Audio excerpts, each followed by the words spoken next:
والله يهدي من يشاء إلى صراط مستقيم. ان الحمد لله نحمده ونستعينه ونستغفره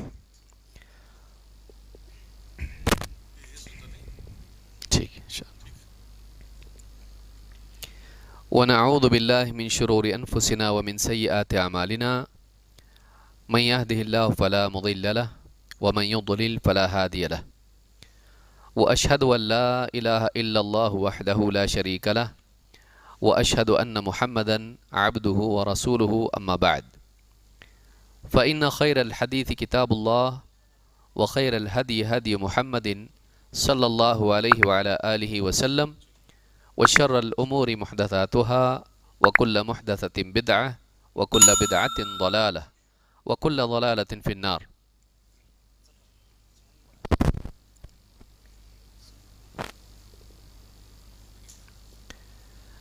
قال النبي صلى الله عليه وسلم أتاكم رمضان شهر مبارك.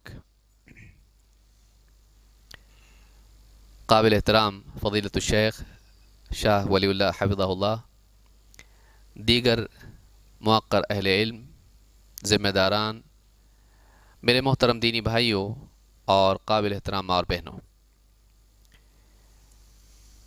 اللہ رب العالمین کے فضل و کرم سے آج اس ایک عظیم الشان دینی مجلس میں ہم جمع ہیں اور ایک ایسے عنوان کے لیے جمع ہیں جو ہماری زندگی کے لیے ایک اہم ترین عنوان ہے،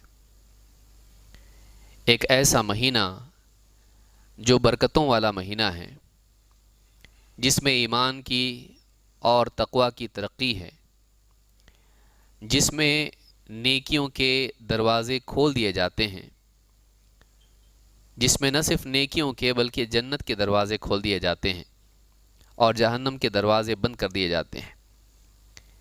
ایک ایسا مہینہ کہ اگر ایک انسان صحیح طور سے اس مہینے کو گزارے تو یہی مہینہ اس کی زندگی کو بدلنے کا ذریعہ بن سکتا ہے،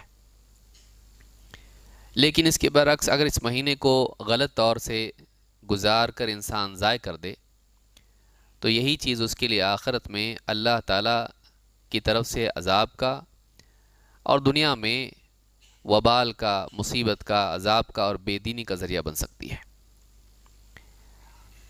ہم سبھی جانتے ہیں کہ رمضان المبارک کا مہینہ بہت قریب ہے۔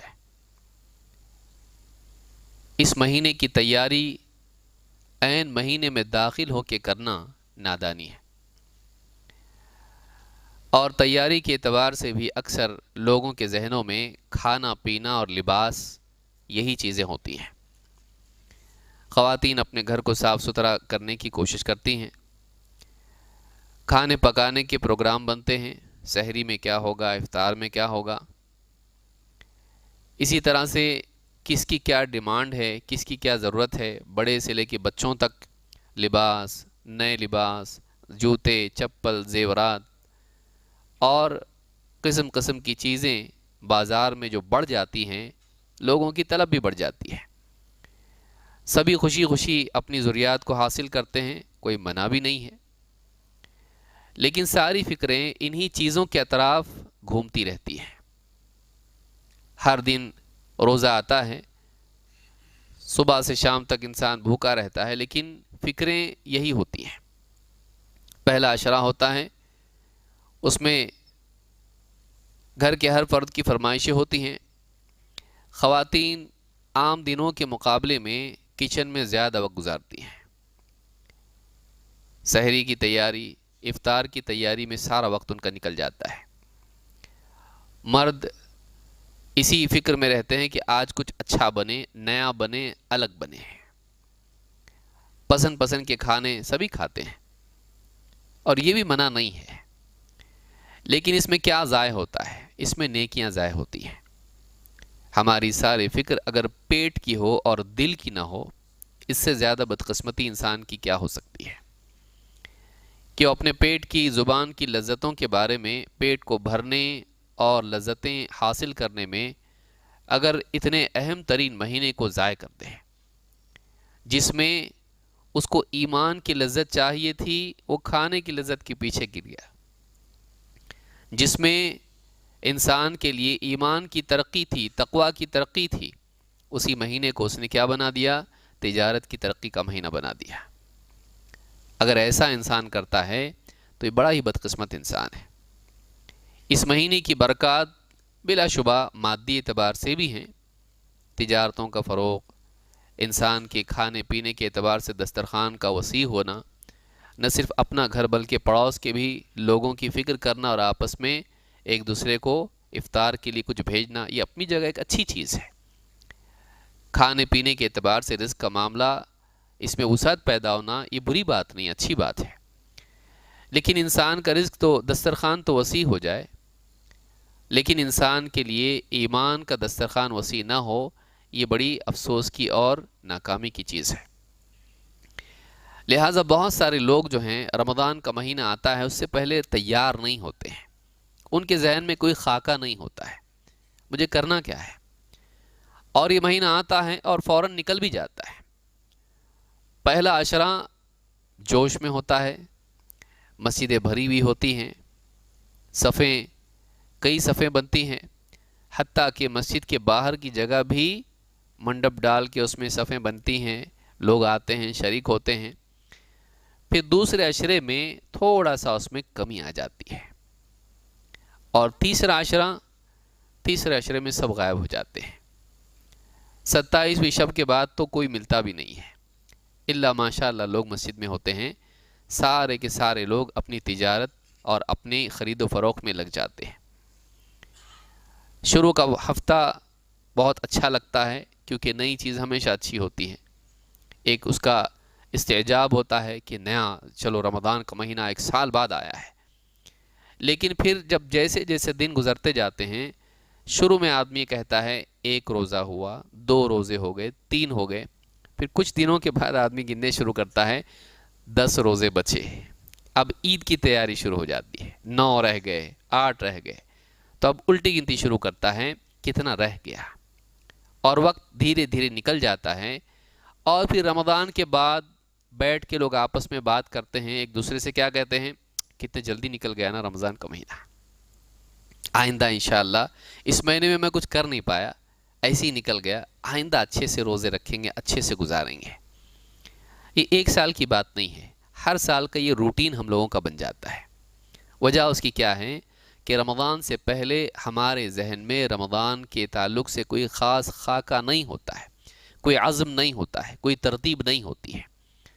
اگر ہم اپنے گھروں میں مرد، عورتیں، بچے، بڑے، چھوٹے اگر کچھ ترتیب بنائیں کہ مجھے رمضان کیسے گزارنا ہے، کیا کیا کرنا ہے، کیا نہیں کرنا ہے، اس کے پاس ایک لسٹ ہو، تو ایسا انسان واقعی موقع پانے کے بعد میں اس کو صحیح استعمال کر سکتا ہے۔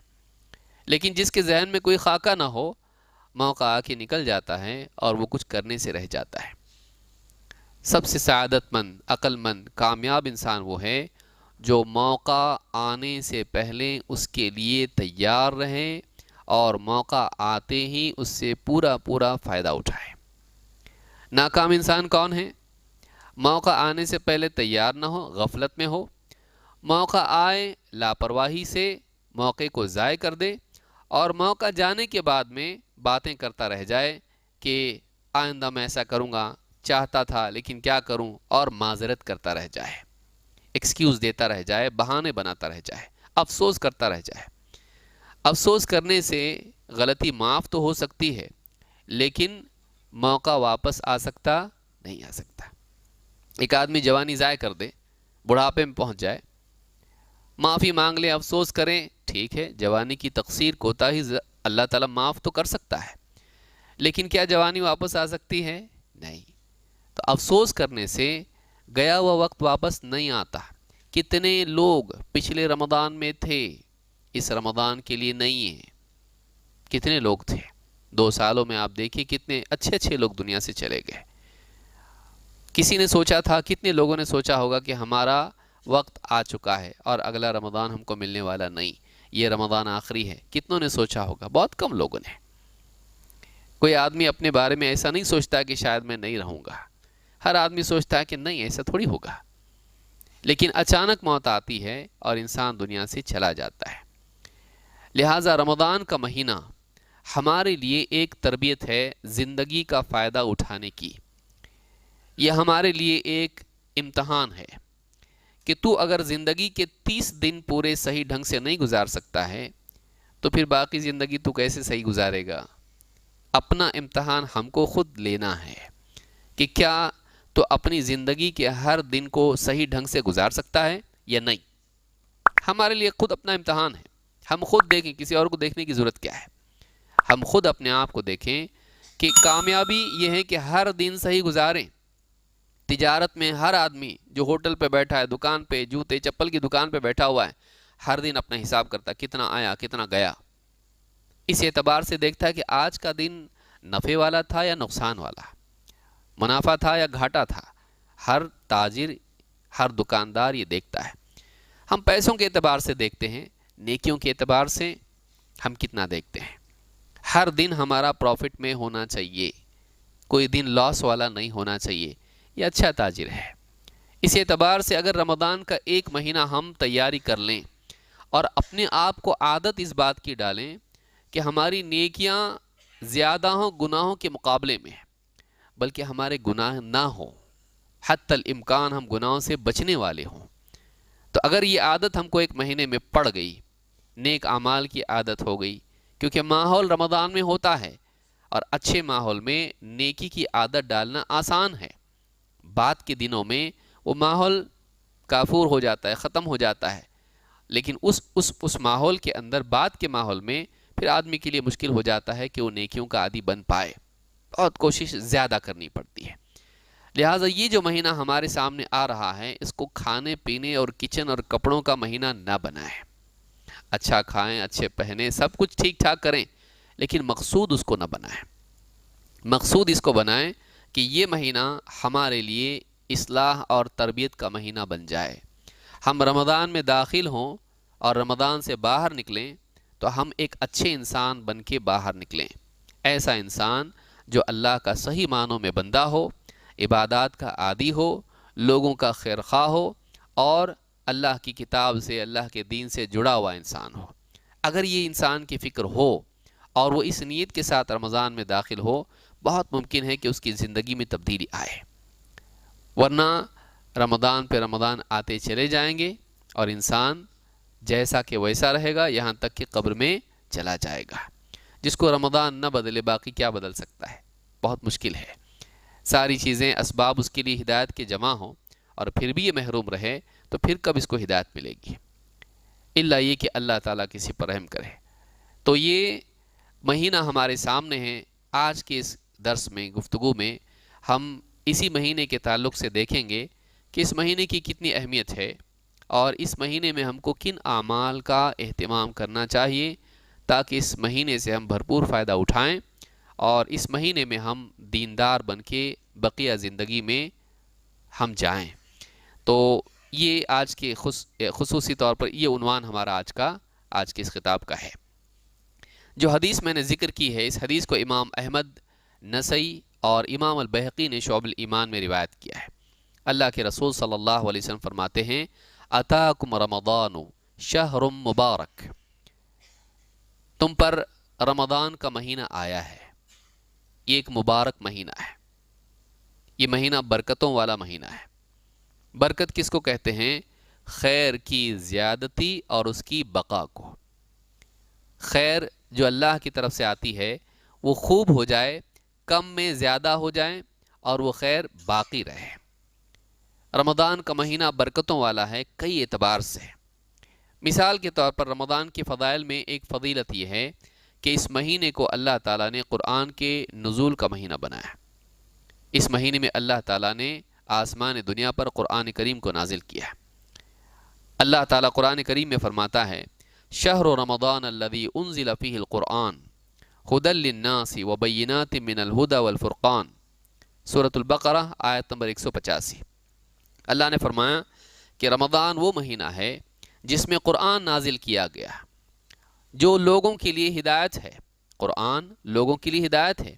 وبینات من الھدی والفرقان، اور اسی قرآن میں ہدایت کی دلیلیں، نشانیاں ہیں اور اس میں یہ فرقان ہے، وبینات من الہدی والفرقان، ہدایت کی دلیلیں اور فرقان کی دلیلیں اس میں ہیں۔ یعنی انسان چاہتا ہے اس کو ہدایت ملے، ہدایت کیا ہے قرآن سے معلوم ہوگا، لیکن ہدایت کے راستے پر چلتے چلتے اگر کبھی کنفیوژن آ جائے، شبہات پیدا ہو جائیں، تو ان شبہات کا علاج بھی اس قرآن میں ہے کہ اس قرآن کو پڑھنے سے انسان کو یقین ہو جائے گا کہ واقعی حق کیا اور باطل کیا ہے۔ تو رہنمائی اللہ کی اس کتاب میں ہے، اور اسی طرح سے گمراہی سے بچنے کے لیے ہدایت اور گمراہی میں تفریق کی دلیلیں بھی اس کتاب میں ہیں۔ اس کتاب کو اللہ تعالیٰ نے نازل کیا کس مہینے میں؟ کون سے مہینے کا انتخاب اللہ نے کیا؟ تقوی والے مہینے کا انتخاب کیا، جو ہدایت کے لیے ضروری ہے۔ ذالک الکتاب لا ریب فیہ ھدی للمتقین، یہ کتاب اس میں کوئی شک نہیں، یعنی شک نہیں کہ یہ اللہ کی طرف سے ہے۔ ھدی للمتقین، یہ کتاب ہدایت ہے متقین کے لیے، تقوی والوں کے لیے ہدایت ہے۔ اور رمضان کا مہینہ تقوی ہی کی تیاری کا اور اسی کی ترقی کا مہینہ ہے۔ روزے رکھ کر انسان تقوی سے اپنے آپ کو مالا مال کرتا ہے، تقوی کی صفت اپنے اندر پیدا کرتا ہے۔ اس قرآن کو اللہ تعالیٰ نے اسی مہینے میں نازل کیا جس میں اہل ایمان کے تقوی کی پرورش ہے۔ تو اس مہینے کی فضیلت یہ ہے، اس مہینے کو اللہ تعالیٰ نے تمام مہینوں میں قرآن کے نزول کے لیے چنا۔ کتنی بڑی فضیلت ہے! قرآن مسلمانوں کا شعار ہے، اس سے بڑھ کر کیا نعمت مسلمانوں کے پاس ہو سکتی ہے کہ قیامت تک محفوظ رہنے والی کتاب اللہ تعالیٰ نے اس مہینے میں نازل کی، جس میں زندگی کے سارے مسائل کا حل موجود ہے، اور قیامت تک اللہ تعالیٰ نے اس کی حفاظت کا ذمہ لیا ہے۔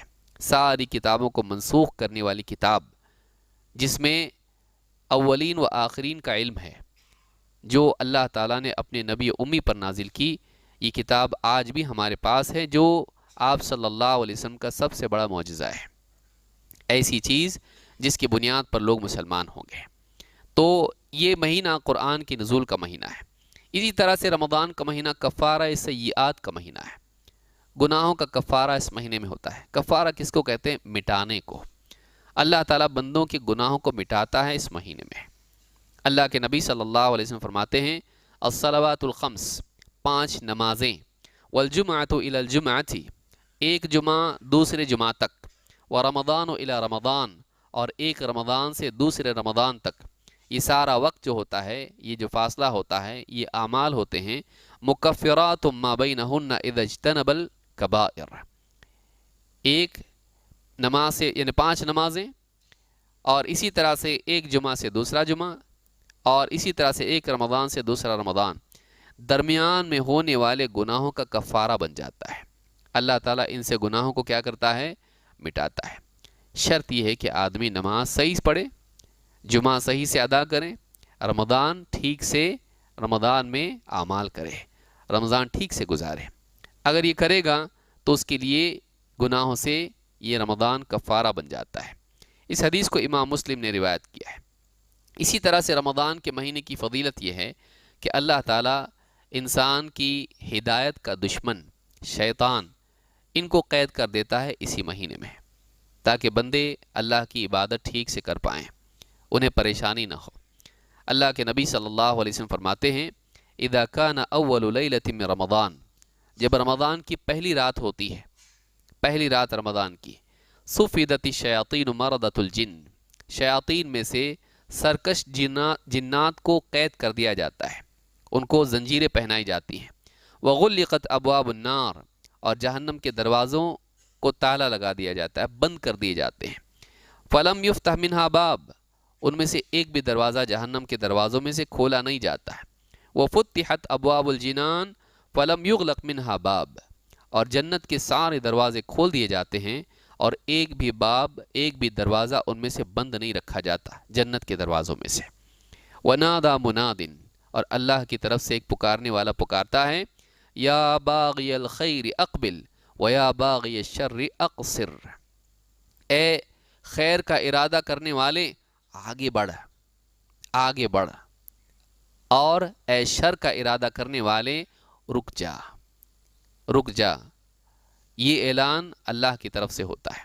بھلائی کا ارادہ ہے آگے بڑھ، ٹھہرا مت رہے، انتظار مت کر، انتظار کس چیز کا ہے، موقع آ گیا، آگے بڑھ، ایک دوسرے سے مسابقت کر، لوگوں سے نیکی میں بڑھنے کی کوشش کر، آگے بڑھ۔ لیکن گناہ کا اگر تیرا ارادہ تھا رمضان کے مہینے میں فلمیں دیکھنے کا، گانے سننے کا، غزلیں قوالیاں سننے کا، عام طور سے آپ دیکھیے مسلمان اس کو بھی دین کی چیز سمجھتے ہیں کہ رمضان میں قوالی گھر میں لگائیں، یہ جائز نہیں ہے۔ موبائل فون پر بیٹھ کے سارے موسیقی سے لے کے اور شو اور نہ جانے کتنی خرافات یوٹیوب پہ دیکھنے کا، اگر تیرا ارادہ ہے رک جا، اس مہینے کو ضائع مت کر۔ تو یا باغی الخیر اقبل و یا باغی الشر اقصر وللہ اتقاء من النار، اور اس مہینے میں اللہ تعالیٰ کی طرف سے کئی لوگ جو جہنم کے حقدار ہیں انہیں جہنم سے آزاد کر دیا جاتا ہے۔ برے ہیں کہ مر جاتا جہنم میں چلا جاتا، اللہ تعالیٰ اسے جہنمیوں میں سے نکال دیتا ہے، یعنی ان لوگوں کی فہرست سے اسے نکال دیا جاتا ہے۔ اس حدیث کو امام الترمذی، ابن ماجہ، ابن حبان اور حاکم اور بہقی نے روایت کیا ہے۔ تو اس حدیث سے بات معلوم ہوتی ہے کہ رمضان کے مہینے میں کئی لوگ آزاد کیے جاتے ہیں جہنم سے، کاش کہ ہم لوگ بھی ان میں شامل ہو جائیں، کہ ایک انسان کو اللہ تعالیٰ جہنم کی فہرست سے خارج کر دے، اس کو معاف کر دے، اس کو بخش دے، اس کی دینداری کی وجہ سے، اس کی طلب کی وجہ سے، اس کی دعاؤں کی وجہ سے، اس کے نیک اعمال کی وجہ سے، اس کے روزے کی اخلاص اور مجاہدے کی وجہ سے اللہ چاہے کسی کو بھی معاف کر سکتا ہے۔ وہ اللہ جو ایک فاحشہ کو معاف کر سکتا ہے، اس کی مغفرت کر سکتا ہے صرف ایک کتے کو پانی پلانے پر، وہ اللہ کیوں نہیں معاف کرے گا ایک بندے کو جو اخلاص کے ساتھ اللہ کے لیے بھوکا رہے، اللہ کے لیے نماز پڑھے، اللہ کے لیے ذکر و تلاوت کرے۔ لیکن بندے کے اعمال ویسے ہونے چاہیے، اس میں وہ اخلاص ہونا چاہیے، اس میں وہ اللہ تعالیٰ سے تعلق ہونا چاہیے، وہ عمل اللہ ہی کے لیے ہونا چاہیے۔ رمضان کے مہینے میں روزہ عظیم الشان عمل ہے۔ اللہ کے نبی صلی اللہ علیہ وسلم کے صحابی ہیں ابو امامہ، کہتے ہیں کہ اتیت رسول اللہ صلی اللہ علیہ وسلم، میں اللہ کے رسول صلی اللہ علیہ وسلم کی خدمت میں حاضر ہوا، میں آپ کے پاس آیا، فقلت مرنی بأمر آخذہ عنک، کہا اللہ کے رسول مجھے ایک ایسا حکم دیں کہ میں براہ راست آپ سے وہ حکم لوں، کوئی واسطہ وسیلہ درمیان میں نہیں، ڈائریکٹ آپ سے کوئی حکم مجھ کو چاہیے کہ آپ نے مجھ کو حکم دیا ایسا ہو، کوئی حکم دیجئے۔ قال علیک بالصوم فإنہ لا مثل لہ، آپ نے فرمایا روزے کا اہتمام کر، اس لیے کہ روزے کی طرح اور کوئی عمل نہیں ہے، روزے جیسا اور کوئی عمل نہیں، صوم جیسا کوئی عمل نہیں ہے، اس کا اہتمام کر، روزوں کا اہتمام کر۔ معلوم ہے کہ ایک ایسا عمل جس کی طرح پورے دین میں کوئی اور عمل نہیں ہے، جس کی فضیلت کسی اور عمل کو حاصل نہیں ہے، جس کے منافع کسی اور عمل میں نہیں ہے، ساری چیزیں اس میں جمع ہوں، کوئی اور عمل ایسا نہیں ہے، وہ کون سا عمل ہے؟ روزے کا عمل ہے۔ اسی طرح اس حدیث کو امام احمد، نسائی اور ابن حبان اور حاکم نے روایت کیا ہے۔ اسی طرح سے روزہ مغفرت کا ذریعہ ہے۔ اللہ کے نبی صلی اللہ علیہ وسلم فرماتے ہیں من صام رمضان ایمانا واحتسابا غفر له ما تقدم من ذنبه، جو شخص رمضان کے روزے رکھے ایمان اور احتساب کے ساتھ، اس کے پچھلے سارے گناہ معاف کر دیے جائیں گے، اس کے تمام گناہوں کی مغفرت ہو جائے گی۔ اس حدیث کو امام البخاری و مسلم دونوں نے روایت کیا ہے۔ علماء نے کہا کہ ایمان و احتساب کے ساتھ روزے رکھنے کا مطلب کیا ہے؟ ایمان کے ساتھ روزے رکھنے کا مطلب یہ ہے کہ اس کی فرضیت پر یقین رکھے، اس میں اس کو اللہ کا دین مان کے رکھے، اس میں اللہ کے وعدوں پر یقین رکھے۔ اللہ کا جو وعدہ روزوں پر ہے، کئی وعدے ہیں، اللہ روزے کی بنیاد پر یہ عطا کرے گا، یہ عطا کرے گا، تو ایمان رکھے کہ یہ اللہ کا حکم ہے، اور اللہ نے جو باتیں اس کی فضیلت میں بیان کی ہیں یا رسول اکرم صلی اللہ علیہ وسلم نے، ان پر یقین رکھے، واقعی اللہ دے گا یہ۔ دوسری بات احتساباً کا مطلب کیا ہے؟ دل میں اس فضیلت کے حصول کا، اس کے حصول کی طلب ہو، اس کی طلب میں وہ عمل کرے، کوئی اور طلب اس کی نہ ہو، کہ کوئی آدمی یہ کہے کہ ڈائٹنگ ہو جائے گی، ہاں بہت سارے لوگ یہ سوچتے ہیں عام دنوں میں تو ہو نہیں پاتی، روزے میں ہو جائے گی، تو یہ نیت ہماری یہ نہیں ہونا چاہیے، اصل نیت تقویٰ کی ہونا چاہیے کہ ہمارا ایمان صحیح ہو جائے، ہمارا تقوی صحیح ہو جائے، ہماری دینداری صحیح ہو، اللہ راضی ہو، آخرت میں نفع اس کا ہو، ضمنی فوائد اپنی طرح اپنے آپ حاصل ہو جائیں گے، چاہیں آپ اس کی نیت کریں یا نہ کریں۔ ایک آدمی روزے میں ڈائٹنگ کی نیت نہ کرے، نہیں ہوگی ڈائٹنگ؟ ہو جائے گی، وہ تو اپنے آپ حاصل ہونے والا ہے۔ اس کو مقصود کیوں بنایا آدمی؟ مقصود اس کو بنائیں جو واقعی اللہ تعالیٰ سے طلب کیا جاتا ہے۔ تو یہ جو چیز ہے کہ احتساب ہونا چاہیے۔ ایمان اور احتساب کا مطلب کیا؟ کہ اللہ کے وعدوں پر یقین اور اللہ کے وعدوں کی طلب، یقین اور طلب دونوں چیزیں ہونا چاہیے، تب جا کر اس کے لیے پچھلے گناہوں کا وہ کفارہ اور پچھلے گناہوں کی مغفرت کا ذریعہ بن جاتا ہے۔ اسی طرح سے اللہ کے نبی صلی اللہ علیہ وسلم فرماتے ہیں ان للہ عند کل فطر عتقاء، ہر افطار کے وقت اللہ تعالیٰ کے بعض بندے ہوتے ہیں جنہیں اللہ تعالیٰ جہنم سے آزاد کر دیتا ہے، یعنی وہ لائق ہے کہ جہنم میں جائے، اس کا نام نکل جاتا اس میں سے۔ ان للہ عند کل فطر عتقاء وذلک فی کل لیلہ، یہ ہر رات ہوتا ہے، یعنی رات کب آتی ہے؟ جیسے ہی مغرب ہوتی ہے، جیسے ہی افطار کا وقت شروع ہو جاتا ہے رات آتی ہے، کیونکہ قرآن کریم میں اللہ نے کیا فرمایا؟ ثم اتم الصیام الی اللیل، پھر روزہ مکمل کرو رات تک، یعنی سورج ڈوبنے تک۔ جیسے ہی سورج ڈوبتا ہے رات آ جاتی ہے۔ تو ہر افطار کے وقت جب سورج غروب ہوتا ہے تو اللہ تعالیٰ بعض بندوں کو جہنم سے آزاد کر دیتا ہے، ان کا نام جہنمیوں سے نکال دیتا ہے۔ اب کس دن ہمارا نمبر لگے معلوم نہیں، اور اگر مہینہ نکل گیا اور ہمارا نمبر نہیں لگا، ہم سے زیادہ بدقسمت اور کون ہو سکتا ہے کہ ایک مہینہ ملا، پورا مہینہ بھی یہ اس لائق نہیں بن سکا کہ اللہ تعالیٰ اس کو جہنم سے آزاد کر دے۔ لہٰذا رمضان میں اس بات کا خاص لحاظ رکھنا چاہیے کہ یہ طلب ہوا ہمارے دل میں کہ کاش اللہ مجھے جہنمیوں سے آزاد کر دے۔ اس حدیث کو ابن ماجہ نے، اسی طرح سے امام احمد، طبرانی اور بہقی نے شعب الایمان میں روایت کیا ہے۔ روزہ جہنم کے عذاب سے ڈھال ہے، اللہ کے عذاب سے بچاؤ ہے۔ اللہ کے نبی صلی اللہ علیہ وسلم فرماتے ہیں الصوم جنہ یستجن بها العبد من النار، روزہ ایک ڈھال ہے، ایسی ڈھال جس سے ایک بندہ اللہ کے عذاب سے اپنے آپ کو بچاتا ہے، جہنم سے اپنے آپ کو بچاتا ہے۔ روزہ ڈھال کیا ہوتی ہے؟ جنگ میں آدمی جب دشمن اس پہ حملہ کرتا ہے تو وہ جو تلوار یا نیزہ جو بھی اس پر حملہ کرتا ہے، اس سے وہ ڈھال اس کے لیے کیا بنتی ہے؟ بچاؤ، اس کے لیے حفاظت۔ تو جہنم سے بچنے کے لیے تیرے پاس کیا ہے؟ آدمی دیکھیے دنیا میں ساری چیزوں سے بچنے کے لیے ایک پروگرام آدمی کے پاس ہے۔ ریٹائر ہو جاؤں گا، نہیں ہوگا تو کیا ہے؟ بینک میں اتنے پیسے جمع کر کے رکھا ہوں، یا بیٹی کا نکاح ہے اس وقت میں مسائل پیدا ہو سکتے ہیں، اس کے لیے میں نے یہ سیٹنگ کر کے رکھا ہوں۔ میڈیکل معاملات ہیں، صحت، بڑھاپا، مسائل، بیماری، اس کے لیے میری یہ ترتیب ہے۔ ہر چیز کے لیے آدمی کے پاس ایک ترتیب ہوتی ہے۔ جہنم سے بچنے کے لیے ہماری ترتیب کیا ہے؟ یہ ہم سوچیں۔ اللہ کے نبی صلی اللہ علیہ وسلم فرماتے ہیں کہ روزہ ڈھال ہے جس کے ذریعے سے بندہ جہنم سے اپنے آپ کو بچاتا ہے۔ اس حدیث کو امام طبرانی نے روایت کیا الکبیر میں۔ اسی طرح سے اللہ کے رسول صلی اللہ علیہ وسلم فرماتے ہیں الصیام جنہ وحصن حصین من النار، روزہ ڈھال ہے، روزہ ڈھال ہے، بچاؤ ہے، بلکہ روزہ قلعوں میں سے ایک قلعہ ہے جہنم کے مقابلے میں۔ کسی کے لیے وہ ڈھال ہے اور کسی کے لیے وہ کیا ہے؟ قلعہ ہے۔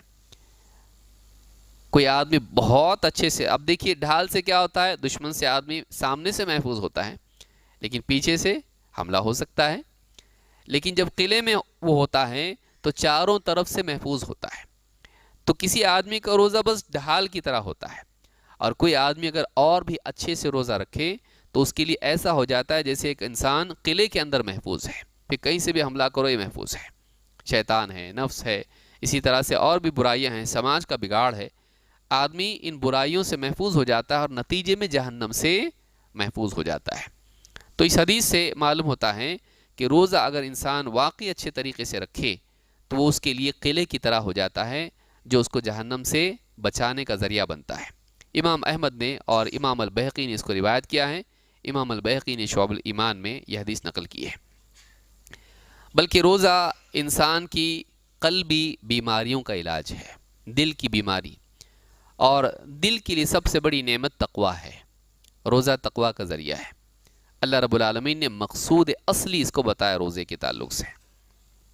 اگر روزے کا اصل مقصد کیا ہے کوئی پوچھے تو اس کا جواب یہی ہوگا کہ روزے کا اصل اور بنیادی مقصد یہ ہے کہ روزے دار میں تقویٰ کی صفت پیدا ہو، وہ اللہ کے خوف سے، اللہ کی خاطر، اللہ کی منع کی ہوئی چیزوں سے بچنے والا بنے۔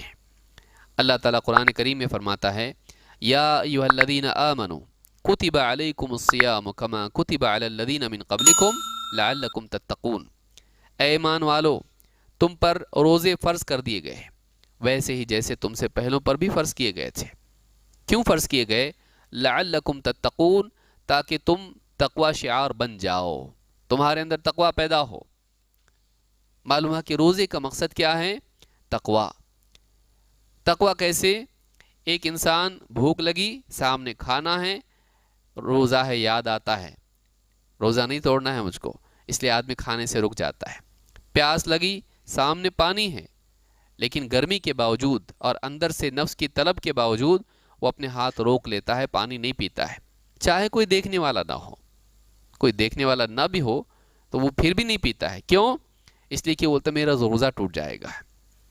یہ عادت اگر ہو جائے کہ کسی کے دیکھے بن اکیلے میں بھی، تنہائی میں بھی انسان اپنے روزے کی حفاظت کے لیے، اپنے روزے کی حفاظت کے لیے روزہ توڑنے والے عمل سے بچے، اللہ کی منع کی ہوئی چیزوں سے بچے، تو ایسا انسان زندگی بھر دوسرے ایام میں بھی، رمضان کے علاوہ بھی، ان تمام چیزوں سے بچنے کی استعداد اپنے اندر پیدا کرتا ہے جو اس کے دین کو توڑ دیتی ہے، اس کے تقویٰ کو ضرر پہنچاتی ہے۔ لہٰذا یہ مقصود روزے کا ہے، اور روزے کا بہت بڑا فائدہ ہے کہ انسان میں سے تقویٰ پیدا ہوتا ہے۔ اسی طرح سے دل کی بیماریاں اور بھی ہیں، حسد ہے، کینہ کپٹ ہے، بغض و عداوت ہے، اور اسی طرح سے شہوات ہیں۔ ان ساری بیماریوں کا علاج بھی روزے میں ہے۔ اللہ کے نبی صلی اللہ علیہ وسلم فرماتے ہیں صوم شہر الصبر وثلاثة ایام من کل شہر یذہبن وحر الصدر۔ آپ فرماتے ہیں کہ صبر والے مہینے یعنی رمضان کے روزے اور ہر مہینے کے 3 روزے، یذہبن وحر الصدر، سینے میں موجود بیماریوں کو نکال دیتے ہیں۔ اگر ایک آدمی رمضان کے روزوں کا اہتمام کرے اور اسی طرح سے مہینے کے 3 روزے رکھے تو اس کا دل پاک صاف رہتا ہے ان تمام بیماریوں سے جن میں دل کا بگاڑ اور بربادی ہے۔ اپنے دل کو بچانے کا عمل روزہ ہے۔ اس حدیث کو امام البزار نے اور امام الطبرانی نے روایت کیا، اور یہ حدیث صحیح ہے۔ روزہ رکھنا اخلاص کے ساتھ کتنی بڑی نعمت ہے۔ اللہ کے نبی صلی اللہ علیہ وسلم فرماتے ہیں یقول اللہ عز وجل الصوم لی وانا اجزی بہ، اللہ تعالیٰ فرماتا ہے کہ روزہ میرے لیے ہے اور میں ہی اس کا بدلہ دوں گا۔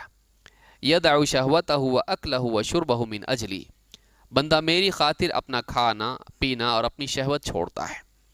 الصوم جنہ، روزہ ڈھال ہے۔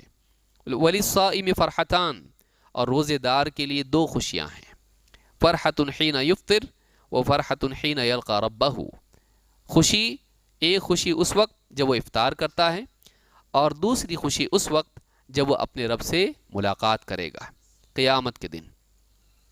وَلَخُلُوفُ فَمِ الصَّائِمِ أَطْيَبُ عِنْدَ اللَّهِ مِنْ رِيحِ الْمِسْكِ، اور روزے دار کے منہ کی بدبو اللہ کے نزدیک مشک کی خوشبو سے بھی زیادہ قیمتی ہے۔ روزے میں منہ میں بدبو پیدا ہو جاتی ہے، یہ جو بدبو ہے اللہ کی خاطر تھی، اللہ رب العالمین کی رضا اور اس کے لیے مجاہدے کی وجہ سے پیدا ہوئی۔ اس کے نتیجے میں اللہ تعالیٰ کیا کرتا ہے؟ اللہ کے نزدیک وہ بدبو زیادہ قیمتی ہے مشک کی خوشبو کے مقابلے میں۔ تو اس حدیث سے کئی باتیں معلوم ہوتی ہیں۔ اس حدیث کو امام البخاری مسلم نے روایت کیا ہے۔ اس سے معلوم ہوتا ہے کہ روزے دار جب افطار کرتا ہے تو خوشی اس کو ہوتی ہے۔ ایک عام انسان کو خوشی ہوتی ہے چلو بھوک گئی اور پیاس گئی، اب کھاتا پیتا ہے تو ایک جو ہے نفس کو خوشی محسوس ہوتی ہے، اور ایک واقعی دیندار انسان ہوتا ہے اس کو اور خوشی ہوتی ہے۔ کیا خوشی؟ کہ روزہ مکمل ہو گیا، دونوں خوش ہوتے ہیں اپنے ایمان کے مرتبے کے اعتبار سے۔ آپ دیکھیے حدیث میں دونوں چیزیں جمع ہیں، ہم دعا پڑھتے ہیں اس پہ غور کریں۔ ذهب الظمأ وابتلت العروق وثبت الاجر ان شاء اللہ، کہ پیاس چلی گئی، رگیں تر ہو گئیں اور اجر پکا ہو گیا انشاءاللہ۔ تو اس میں ایک تو جسمانی مشقت کے جانے کی خوشی، دوسرے اللہ کی طرف سے اجر کے پانے کی خوشی، یہ دونوں خوشیاں روزے دار کو ملتی ہے۔ لیکن یہ روزے کے افطار کے وقت کی ہے۔ ایک اور خوشی ہے جو اس سے بڑی ہے، جو اللہ رب العالمین سے انعام کے وقت، ملاقات کے وقت، جب اللہ اس کو انعام دے گا اس وقت اس کو خوشی ہوگی۔ تو یہ جو خوشیاں ہیں کس کے لیے ہیں؟ روزے دار کے لیے۔ ہم روزہ ہی نہیں رکھیں تو کہاں سے ملیں گے؟ مجھ کو بھوک لگتی ہے، پیاس لگتی ہے، جاب ہے، کام ہے، کاج ہے، اس کی وجہ سے آدمی روزہ چھوڑ دیں، بلکہ آج مہمان آنے والے اس لیے گھر کی عورتیں روزہ چھوڑ دیں، شرم کی بات ہے۔ یا کوئی آدمی بچوں کو تو روزے رکھا ہے اور خود روزے نہیں رکھے، بچوں کے فوٹو ووٹو نکال کے انٹرنیٹ پہ ڈال رہا ہے، فیس بک پہ، واٹس ایپ پہ ڈال رہا ہے میرے بچے نے روزہ رکھا، اور خود پان کھا رہا ہے، خود روزے سے نہیں ہے۔ شرم کی بات ہے کہ بچے تو روزے رکھیں لیکن بڑا آدمی جبکہ اس کو کوئی بیماری نہیں ہے، ٹھیک ہے کسی کو کوئی مرض ہے، کوئی عذر اس کے پاس ہے، مسافر ہے یا مریض ہے، اس کے لیے عذر ہے، ڈاکٹر نے منع کیا ہے، اس کے پاس عذر ہے، کوئی پریگننٹ عورت ہے یا کوئی ایسے مسئلہ اس کا ہے، اس کے لیے عذر ہے۔ لیکن زبردستی اپنے لیے عذر بنا لینا اور اس کی بنیاد پر روزہ چھوڑنا، گرمی بہت ہے اس سال اس لیے نہیں رکھ پا رہا میں، کوئی بات ہے؟ صحرا میں وہاں بچے روزے رکھ رہے ہوں اور یہاں یہ روزہ نہیں رکھ رہا ہے اے سی میں رہ کے، اس سے زیادہ بدقسمت کون ہے؟ بہانہ لوگوں سے بنا سکتا ہے، اللہ سے نہیں۔ پھر اس سے بدقسمت کون؟ ایک تو وہ جو سرے سے روزہ نہ رکھے، دوسرا وہ بھی ہے کہ جو روزے رکھے لیکن پھر کیسے اپنی چوائس سے رکھے، میں 21واں رکھوں گا، میں 27واں روزہ رکھوں گا، میں جمعہ کا روزہ رکھوں گا، میں اتوار کی چھٹی کا روزہ رکھوں گا۔ ہم دین کے معاملے میں اپنی چاہت کے مالک ہیں، ہم اللہ کی چاہت کو پورا کرنے کے لیے دنیا میں جی رہے ہیں۔ مومن ایسا ہوتا ہے، وہ اپنی چاہت سے اللہ کے دین پہ نہیں چلتا، وہ اللہ کے حکم کے مطابق اپنی زندگی میں دین کو نافذ کرتا ہے۔ تو نیت یہ کریں کہ ایک بھی روزہ نہیں چھوڑیں گے بلا عذر، ٹھیک ہے بیماری کسی کو اللہ حفاظت کرے سب کی، لیکن بیماری اگر کچھ ہو یا کچھ عذر ہو تو ٹھیک ہے، ورنہ روزہ نہیں چھوڑیں۔ روزے سارے کے سارے فرض ہیں، پورے مہینے کے روزے فرض ہیں، یہ نہیں کہ انسان اپنے دل سے کچھ بھی روزے رکھے، ایسا نہیں ہے، اس کو یاد رکھیں۔ کچھ لوگ ہیں جو رمضان کا مہینہ پا کر بھی محروم رہیں گے۔ اللہ کے نبی صلی اللہ علیہ وسلم کے صحابی کعب بن عجرہ رضی اللہ تعالیٰ عنہ کہتے ہیں اللہ کے رسول صلی اللہ علیہ وسلم نے فرمایا احضر المنبر، ممبر کے پاس جمع ہو جاؤ۔ ایک دن آپ نے صحابہ سے کہا ممبر کے پاس جمع ہو جاؤ، فحضرنا، کہتے ہیں ہم سب جمع ہو گئے۔ فلما ارتقى درجة قال آمین، جب آپ نے ممبر پر ایک سیڑھی پر قدم رکھا، پہلی سیڑھی پر آپ نے کہا آمین۔ فلما ارتقى الدرجة الثانية قال آمین، جب دوسری سیڑھی پر ممبر پر قدم رکھا تو آپ نے کہا، زینے پر قدم رکھا آپ نے کہا آمین۔ فلما ارتقى الدرجة الثالثة قال آمین، جب تیسرے درجے پر قدم رکھا تو کہا آمین۔ فلما نزل قلنا یا رسول اللہ لقد سمعنا منك اليوم شيئا ما كنا نسمعه، جب آپ ممبر سے اترے، خطبہ ہوا، بات چیت ہوئی، نصیحت کہ آپ نے کی، اس کے بعد جب آپ اترے ممبر سے تو ہم نے پوچھا اللہ کے رسول آج ہم نے آپ سے ایک ایسی بات سنی جو اس سے پہلے کبھی نہیں سنی۔ آمین آمین آمین 3 بار آپ نے کہا، ہم نے اس سے پہلے کبھی آپ کو ایسا کہتے نہیں سنا، کیا بات ہے؟ قال ان جبریل علیہ الصلاۃ والسلام عرض لی، میرے پاس جبریل علیہ السلام حاضر ہوئے، فقال بعدا لمن ادرک رمضان فلم یغفر له، اللہ کی رحمت سے دوری ہو اس انسان کے لیے جو رمضان کا مہینہ پائیں لیکن پھر بھی اس کی مغفرت نہ ہو پائے۔ اللہ کی رحمت سے یہ بد دعا ہے، جس سے معلوم ہوتا ہے کہ رمضان کو ضائع کرنا گناہ ہے۔ رمضان گزر جائے اور انسان کی مغفرت نہ ہو، یہ گناہ ہے انسان کے لیے، کیونکہ اس پر وعید کس چیز کی آ رہی ہے؟ اللہ کی رحمت سے دوری، کہ دوری ہو اس شخص کے لیے جو رمضان کا مہینہ پائے لیکن پھر بھی اپنی مغفرت نہ کرائے۔ قلت آمین فلما رقیت الثانیہ قال بعدا لمن ذکرت عنده فلم يصلی علیک، قلت آمین، جب میں دوسرے زینے پر میں نے قدم رکھا تو کہا کہ دوری ہو اس شخص کے لیے وہ اللہ کی رحمت سے دور ہو جائے جس کے سامنے آپ کا ذکر ہو اور آپ پر وہ درود نہ پڑے۔ میں نے کہا آمین۔ فلما رقیت الثالثہ، جب تیسرے زینے پر میں نے اس پر ممبر پہ قدم رکھا تو کہا کہ بعدا لمن ادرک ابواہ الکبر عنده او احدهما فلم يدخلاه الجنہ، تو کہا کہ دوری ہو ایسے انسان کے لیے جس کے ماں باپ دونوں یا دونوں میں سے کوئی ایک اس کی زندگی میں بڑھاپے کو پہنچے اور اس کے باوجود موقع پا کر بھی وہ اسے جنت میں داخل نہ کر سکیں، اس کے جنت میں جانے کا ذریعہ ماں باپ نہ بنے، اس کے لیے اللہ کی رحمت سے دوری ہو۔ قلت آمین، اس پر میں نے آمین کہا۔ ایک روایت میں کہ جبریل نے کہا کہ آمین کہیے، تو میں نے آمین کہا۔ تو سارے فرشتوں کا سردار بد دعا کریں اور سارے نبیوں کے سردار آمین کہیں، ایسے انسان کی ہلاکت میں کیا شک ہو سکتا ہے؟ ہم اس میں سے، ان لوگوں میں سے نہ بنیں جن پر یہاں بد دعا کی گئی ہے۔ کون ہے وہ؟ جو رمضان کا مہینہ پائے اور پھر بھی اپنی مغفرت نہ کرائے۔ اس حدیث کو امام الحاکم نے روایت کیا ہے اور یہ حدیث صحیح ہے۔ آئیے دیکھتے ہیں رمضان کو صحیح طور سے گزارنے کے لیے کیا کرنا چاہیے۔ سب سے پہلی چیز یہ ہے کہ انسان رمضان سے پہلے، روزہ شروع ہونے سے پہلے، اعمال سے پہلے کیا کرنا چاہیے؟ آدمی اخلاص کا اہتمام کرے، جو بھی عمل کرے اللہ کے لیے۔ کیوں؟ جو بھی کرے گا اگر اللہ کے لیے نہیں ہوگا ضائع ہو جائے گا۔ عمل وہی باقی رہتا ہے، وہی ثواب اور اجر کا انعام کا حقدار بناتا ہے جو خالص اللہ کے لیے ہو۔ اللہ کے نبی صلی اللہ علیہ وسلم نے بتلایا، جیسے حدیث ہم نے پڑھی، اللہ تعالیٰ فرماتا ہے الصوم لی وانا اجزی بہ، روزہ میرے لیے ہے اور میں ہی اس کا بدلہ دوں گا۔ تو معلوم ہوا کہ روزہ کس کے لیے ہونا چاہیے؟ اللہ کے لیے۔ اب روزے میں کئی دوسری نیتیں اگر شامل کر دے آدمی اور انہی کو بنیادی نیت بنا لے تو یہ روزے کے مقصود کو فوت کرنے والی ہے۔ کتنے لوگ ہیں، خواتین ہیں، مرد ہیں، ڈائٹنگ کے لیے روزہ رکھتے ہیں، تو یہ اصل نیت نہیں ہونا چاہیے، یہ تو ویسے بھی حاصل ہو جائے گا۔ اصل نیت کیا ہونا چاہیے؟ مغفرت، جنت اور وہ سارے فضائل جو حدیثوں میں آئے ہیں۔ تو پہلی چیز یہ کہ روزے کے تعلق سے انسان اخلاص اور احتساب کا اہتمام کرے، اللہ کے لیے روزہ رکھے، ثواب کی امید میں روزہ رکھے، اجر اور انعام کی امید میں روزہ رکھے۔ یہ کیسے پیدا ہوگا؟ جب ہم پڑھیں گے کہ روزے پر یہ فائدہ ہے، اس کی یہ فضیلت ہے، اس پر دنیا اور آخرت میں یہ انعامات ہے۔ ہم یہ پڑھنا چھوڑ دیے ہیں، ہم یہ سننا چھوڑ دیے ہیں۔ ہم مسائل تو جانتے ہیں کہ کس چیز سے روزہ ٹوٹتا ہے، کیا چیز کرنا چاہیے، کیا نہیں کرنا چاہیے، مسائل سیکھ لیتے ہیں، لیکن اعمال کے تعلق سے جو فضیلت کے ابواب ہیں وہ ہم نہیں پڑھتے ہیں، وہ ہم نہیں سنتے ہیں۔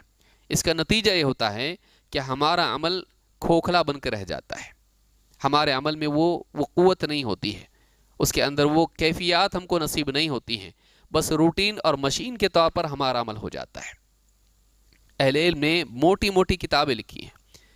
امام منذری نے کتاب لکھی 5 جلدوں میں، الترغیب والترہیب، 5 جلدوں میں کتاب ہے جس میں ہر عمل کی فضیلت اور اس عمل کے چھوڑنے یا بگاڑ کے ساتھ ادا کرنے پر اس کی وعید کیا ہے۔ تو یہ ہم کو پڑھنا چاہیے، اپنے گھروں میں سنانا چاہیے، تاکہ ہر انسان کی نیت صحیح ہو اور وہ رغبت اس کو ہو اور عمل میں قوت پیدا ہو۔ تو یہ بہت ضروری ہے۔ روزے میں نفس کی اصلاح مقصود رکھے آدمی، یہ ٹارگٹ بنائیں، یہ مہینہ مجھے ملنے والا ہے، میں اس مہینے میں بگاڑ سے بچنے والا بنوں گا اور اس کو مینٹین کروں گا باقی مہینوں میں۔ یہ نیت ہم کریں کہ اس مہینے کو میں اپنے نفس کی تربیت اور پاکیزگی کا مہینہ بناؤں گا۔ ہم میں سے کتنے نیت کرتے ہیں اس مہینے کو میں اپنی ٹریننگ کا مہینہ بناؤں گا، اپنی تربیت کا مہینہ بناؤں گا، اللہ کے منع کیے ہوئے کاموں سے رکنے کے لیے، چاہے کوئی دیکھے یا نہ دیکھے، چاہے کوئی دنیا میں نقصان ہو یا نہ ہو، میں برائیوں سے بچنے والا بنوں گا، اور اسی عادت کو میں بقیہ مہینوں میں بھی جاری رکھوں گا۔ یہ نیت ہم لوگ کریں۔ اسی طرح سے رمضان کے آنے سے پہلے معلومات لے لینا چاہیے۔ عین وقت میں رات کے 2 بجے عالم صاحب کو فون کیا کہ عالم صاحب اگر انسان روزہ میں بال کاٹے تو روزہ ٹوٹتا کیا؟ کئی لوگ ہیں ایسے سوالات پوچھتے ہیں جو ایک عام مسلمان کو معلوم ہونا چاہیے کہ بال کاٹنے سے روزہ ٹوٹتا کہ نہیں ٹوٹتا، اس کو ابھی تک نہیں معلوم ہے۔ عین رمضان کے مہینے میں وہ پوچھ رہا ہے، روزے کی حالت میں پوچھ رہا ہے۔ اس کو چاہیے کہ پہلے سے مسائل سیکھ لے. علماء کی کتابیں موجود ہیں، خطابات موجود ہیں، علماء موجود ہیں، وہ دیکھے کہ کیا کیا چیزیں اس کو معلوم ہونی چاہیے. وہ ایسی کتابوں کا مطالعہ کرے جس میں رمضان کے تعلق سے احکام موجود ہیں. اس کی فضائل والی کتابیں بھی دیکھیں اور اس کے تعلق سے جو احکام ہیں وہ بھی، مسائل اس کے جو ہیں وہ بھی دیکھیں. رمضان سے پہلے علم حاصل کرنا رمضان کا فرض ہے، فرض ہے. اللہ کے نبی صلی اللہ علیہ وسلم فرماتے ہیں طلب العلم فریضۃ علی کل مسلم. علم حاصل کرنا ہر مسلمان پر فرض ہے. ظاہر بات ہے وضو کرنے سے پہلے وضو کا علم ہونا چاہیے، نماز سے پہلے نماز کا علم ہونا چاہیے، روزے سے پہلے روزے کا، رمضان سے پہلے رمضان کا. لہٰذا عمل کرنے سے پہلے علم حاصل کرنا فرض ہے. تو ہم رمضان کے آنے سے پہلے ابھی ایک مہینہ ہمارے پاس ہے، جو جو مسائل معلوم ہونے چاہیے رمضان کے ہم آج معلوم کریں. کب معلوم کریں گے؟ رمضان آنے کے بعد نہیں، ابھی سے اس کی تیاری کریں، ابھی سے اس کو معلوم کریں. نمبر 2، رمضان کے اعمال میں سے ایک عمل رؤیت ہلال کا ہے. رؤیت ہلال، آسمان میں چاند دیکھنا. ٹھیک ہے، دوسرے کی خبر بھی چلتی، لیکن اس پر ایک نیکی سے ہم محروم ہو جاتے ہیں. وہ کیا ہے؟ ہلال دیکھ کر دعا پڑھنا. ہلال مہینے کے پہلے چاند کو کہتے ہیں، روزانہ نہیں بلکہ ہر مہینے کے پہلے چاند کو کہتے ہیں. طلحہ ابن عبید اللہ کہتے ہیں ان النبی صلی اللہ علیہ وسلم اذا رأى الہلال، جب اللہ کے رسول صلی اللہ علیہ وسلم مہینے کا پہلا چاند یعنی ہلال دیکھتے تو آپ یوں کہتے اللہم اہللہ علینا بالیمن والایمان والسلامت والاسلام ربی وربک اللہ. اے اللہ اس مہینے کو ہم پر برکت اور ایمان کے ساتھ نمودار کر. اس ہلال کو ہمارے لیے برکت اور ایمان کے ساتھ میں، یمن اور ایمان کے ساتھ ہم پر ظاہر کر.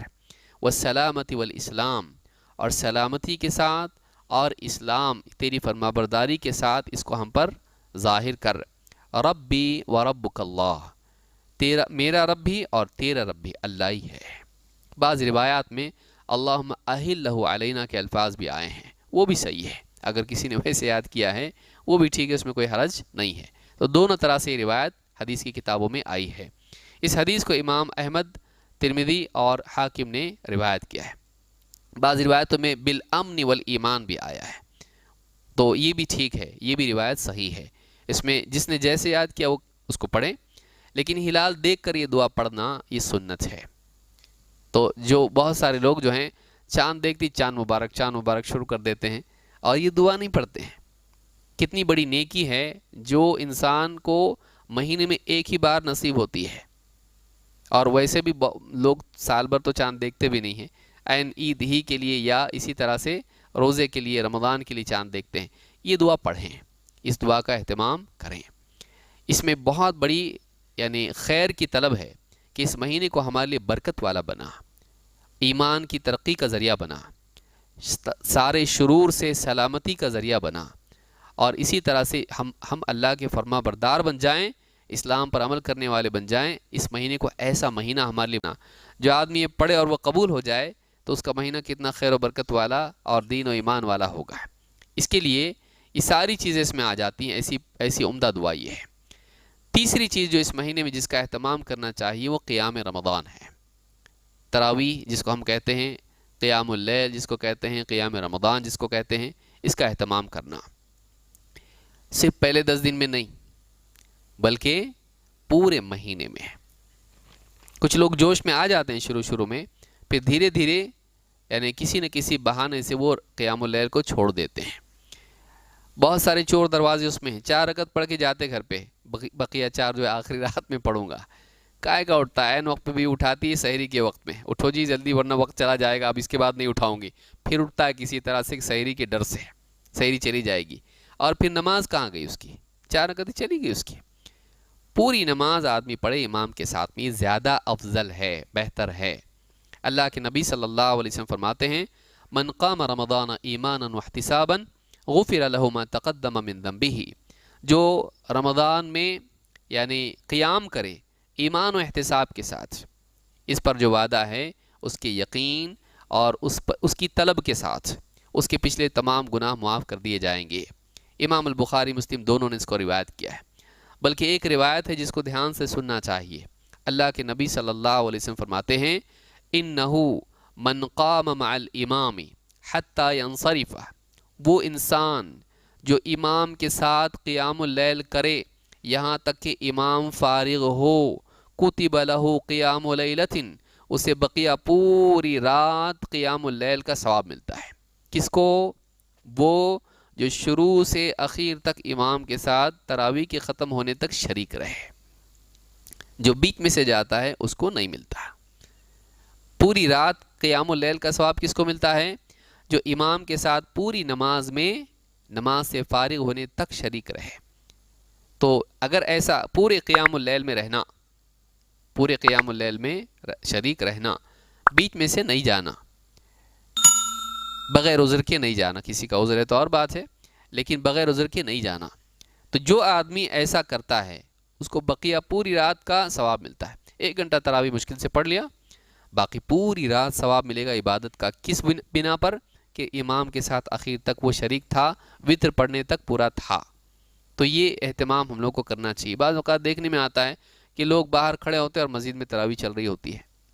کیوں باہر ہے بھائی؟ تو بعد میں پڑھ لوں گا، بچی ہوئی تھوڑی پڑھ لیا میں، یا کوئی سرے سے پڑھتا ہی نہیں ہے، فرض پڑھ لیا، باہر جا کے کھڑا ہوا ہے، وہ یہاں بھی نہیں پڑھتا، گھر پہ بھی نہیں پڑھتا۔ ہاں اگر کوئی آدمی گھر پہ پڑھنے والا ہو تو کوئی حرج نہیں، اس کی اپنی چاہت ہے۔ بعض صحابہ جو ہیں آخری حصے میں تراویح خود سے اکیلے میں پڑھتے تھے۔ تو جیسا بھی آدمی چاہے پڑھے چھوڑے نہیں، اور ہر آدمی اپنے آپ کو جانتا ہے کہ وہ کتنا ایماندار ہے۔ پچھلا ایکسپیرینس اور زیادہ اس کے لیے معلوم ہے کہ میں پہلے کیسا کرتا آیا ہوں۔ جو آدمی چھوڑنے والا ہے، جس کے اٹھنے کے چانسز نہیں ہے، وہ شریک ہو جائے جماعت میں، اور جو آدمی معمول اس کا ہے اٹھنے کا، وہ آخری رات میں پڑھے، یہ زیادہ افضل ہے۔ امام کے ساتھ شریک ہونا۔ اس کے بعد کیا ہے؟ صوم میں سحری اور افطار۔ سحری اور افطار، اللہ کے نبی صلی اللہ علیہ وسلم فرماتے ہیں بکروا بالافطار واخروا السحور، افطار میں جلدی کرو اور سحری میں تاخیر کرو۔ اس حدیث کو امام ابن سعد نے، اس کو ابن عدی نے الکامل میں روایت کیا ہے۔ کیا ہے؟ بکروا بالافطار، یعنی سورج غروب ہوتے ہی جلدی کرو افطار کرنے میں، بے وجہ اس کو ٹالو مت، اور سحری کو دیر سے کرو، یعنی آخری وقت میں سحری کرو، اس کا وقت ختم ہونے سے پہلے۔ دیری کا مطلب یہ نہیں کہ وقت ختم ہو گیا اور پھر بھی کھاتا بیٹھا ہے کہ دیر کرنا ہے، اس میں نہیں، بلکہ سحری کا وقت ختم ہونے سے پہلے پہلے آخری وقت میں وہ کیا کریں؟ سحری کھائے۔ تو یہ حکم ہے اللہ کے نبی صلی اللہ علیہ وسلم کا۔ اللہ کے رسول صلی اللہ علیہ وسلم فرماتے ہیں لا یزال الناس بخیر ما عجل الفطر، لوگ ہمیشہ بھلائی پر رہیں گے جب تک کہ وہ افطار میں جلدی کرتے رہیں۔ فَإِنَّ الْيَهُودَ يُؤَخِّرُونَ، اس لیے کہ یہود دیری کرتے ہیں۔ یہود افطار میں کیا کرتے ہیں؟ دیر کرتے ہیں، یہاں تک کہ ستارے نکل آئیں تب تک کہ انتظار کرتے ہیں۔ تو یہ یہود کا عمل ہے۔ تو اتنی دیر کرنا کہ ستارے نکل آئیں، یہ صحیح نہیں ہے، جائز نہیں ہے۔ تو جلدی کرو کس میں؟ افطار میں، اور امت خیر پر رہے گی۔ اس حدیث کو امام ابن ماجہ نے روایت کیا ہے۔ اسی طرح سے روزے کا ایک عمل، یعنی رمضان کا ایک عمل یہ بھی ہے کہ افطار کے کھانے میں ہم افطار کی دعا کو نہ بھولیں، چاہے کتنا ہی لذیذ کھانا کیوں نہ ہو، ہم افطار کی دعا کو بھولنا نہیں۔ بلکہ بہت سے لوگوں کو تو دعا یاد بھی نہیں ہوتی ہے، دعا یاد کرنا چاہیے۔ بسم اللہ کہہ کے ہم افطار شروع کریں، اور اس کے بعد دعا ہے۔ کیا دعا ہے کھانے کے بعد؟ ذهب الظمأ وابتلت العروق وثبت الاجر انشاء اللہ۔ ابن عمر رضی اللہ تعالیٰ عنہ کہتے ہیں کان رسول اللہ صلی اللہ علیہ وسلم اذا افطر، اللہ کے رسول صلی اللہ علیہ وسلم جب افطار کرتے، قال ذهب الظمأ وابتلت العروق وثبت الاجر انشاء اللہ۔ کیا مطلب ہے؟ پیاس چلی گئی، رگیں تر ہو گئیں، سوکھا ہوا گلا تھا، رگیں تر ہو گئیں، اور اجر پکا ہو گیا انشاءاللہ۔ یعنی اگر اللہ نے میرا عمل قبول کیا، اگر اللہ نے چاہا تو ضرور اجر اس پر ملے گا۔ تو یہ جو دعا ہے ابو داؤد اور حاکم نے اس کو روایت کیا ہے، اور یہ حدیث حسن درجے کی ہے۔ اسی طرح سے رمضان میں عبادات کا اہتمام کرنا، عبادات کا اہتمام کرنا، یہ نہیں کہ ایک انسان میرا روزہ ہے کوئی اٹھانا نہیں مجھ کو۔ بہت سے لوگوں کا حال کیا ہوتا ہے؟ رات میں دیر تک گپ شپ کرے گا باہر، ہاں فالودہ اور نہ جانے کتنی خرافات میں جا کے وقت گزارتا ہے، 2 بجے تک جاگتا ہے۔ پھر بعض لوگ کیا کرتے ہیں، سحری بولتے ہیں اب معلوم نہیں اٹھوں گا کہ نہیں اٹھوں گا، تو سحری کھونا تو نہیں ہے، تو کیا کریں گے، سونے سے پہلے ہی کھا لیتے ہیں کہ اگر نہیں اٹھ پایا تو محروم نہیں رہنا چاہیے، یعنی کھایا ہوا رہنا چاہیے کیونکہ دن بھر بھوکا رہنا ہے، تو جلدی سے سحری کر لیتے ہیں۔ اتنا جلدی سحری نہیں کرنا چاہیے، بلکہ آخری وقت میں سحری کرنا چاہیے۔ پھر اس کے بعد جب رات میں نیند نہیں ہوتی ہے تو پھر کیا کرتے ہیں، دن بھر سوتے رہتے ہیں، عبادات میں وقت نہیں ہوتا ہے، عین بیوی جھنجھوڑ کے اٹھاتی ہے، جی نماز کا وقت جا رہا، اٹھو جلدی، کیسا روزہ تمہارا، روزہ رکھتے نمازیں نہیں پڑھتے، ہاں یہ حال ہوتا۔ پھر ذلت کے ساتھ اٹھتا، یا تو پڑھتا یا تو لیٹ ہو جاتی ہے تو قضا ہو جاتی ہے، اور پھر اس کے بعد میں سیدھا آ کے اونگتے اونگتے بیٹھتا ہے افطار کے لیے تھالی کے سامنے، دیکھتا کیا کیا بنا ہوا ہے اس میں۔ تو یہ حال اگر ہمارے روزے کا ہے تو ہم بہت بدقسمت ہیں۔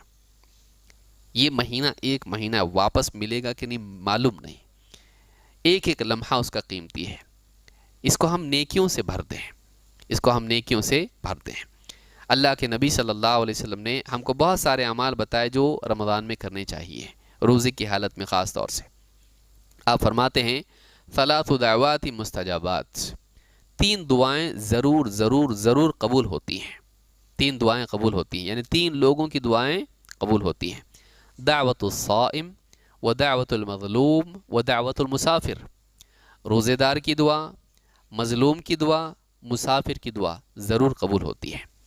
روزے کی حالت میں آپ بتائیے، ایک انسان رات کے تیسرے حصے میں دعا کرے قبول ہوتی ہے، اس سے زیادہ وقت کس کا ہے، روزے کا ہے۔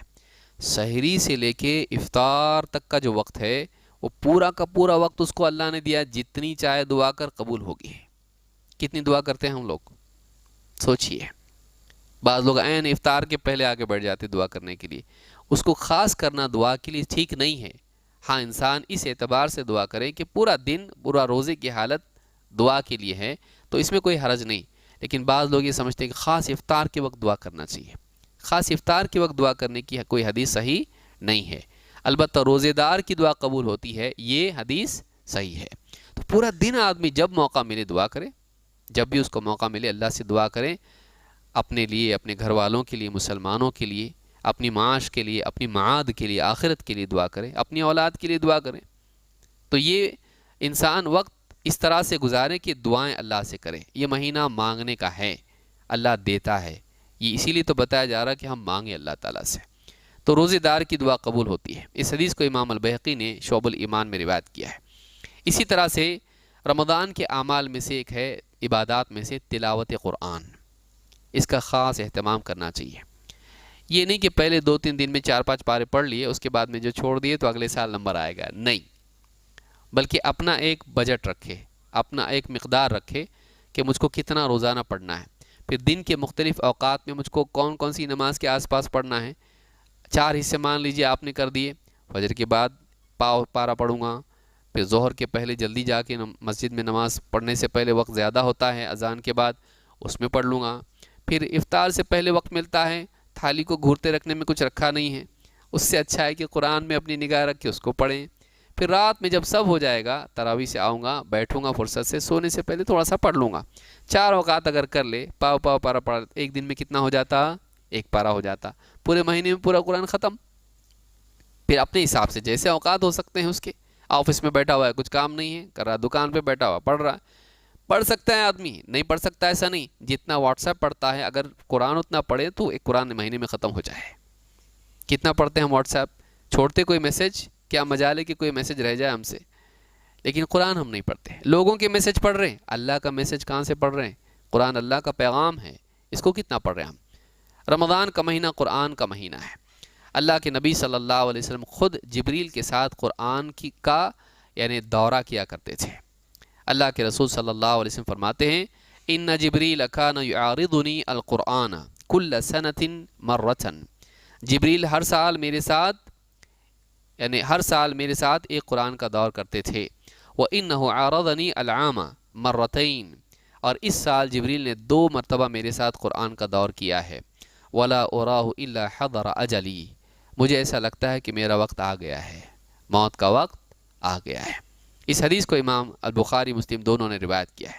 تو رمضان میں قرآن کی تلاوت کا اہتمام کریں، رمضان میں ذکر کریں اللہ تعالیٰ کا، سبحان اللہ، الحمدللہ، لا الہ الا اللہ، اللہ اکبر، سبحان اللہ وبحمدہ، سبحان اللہ العظیم۔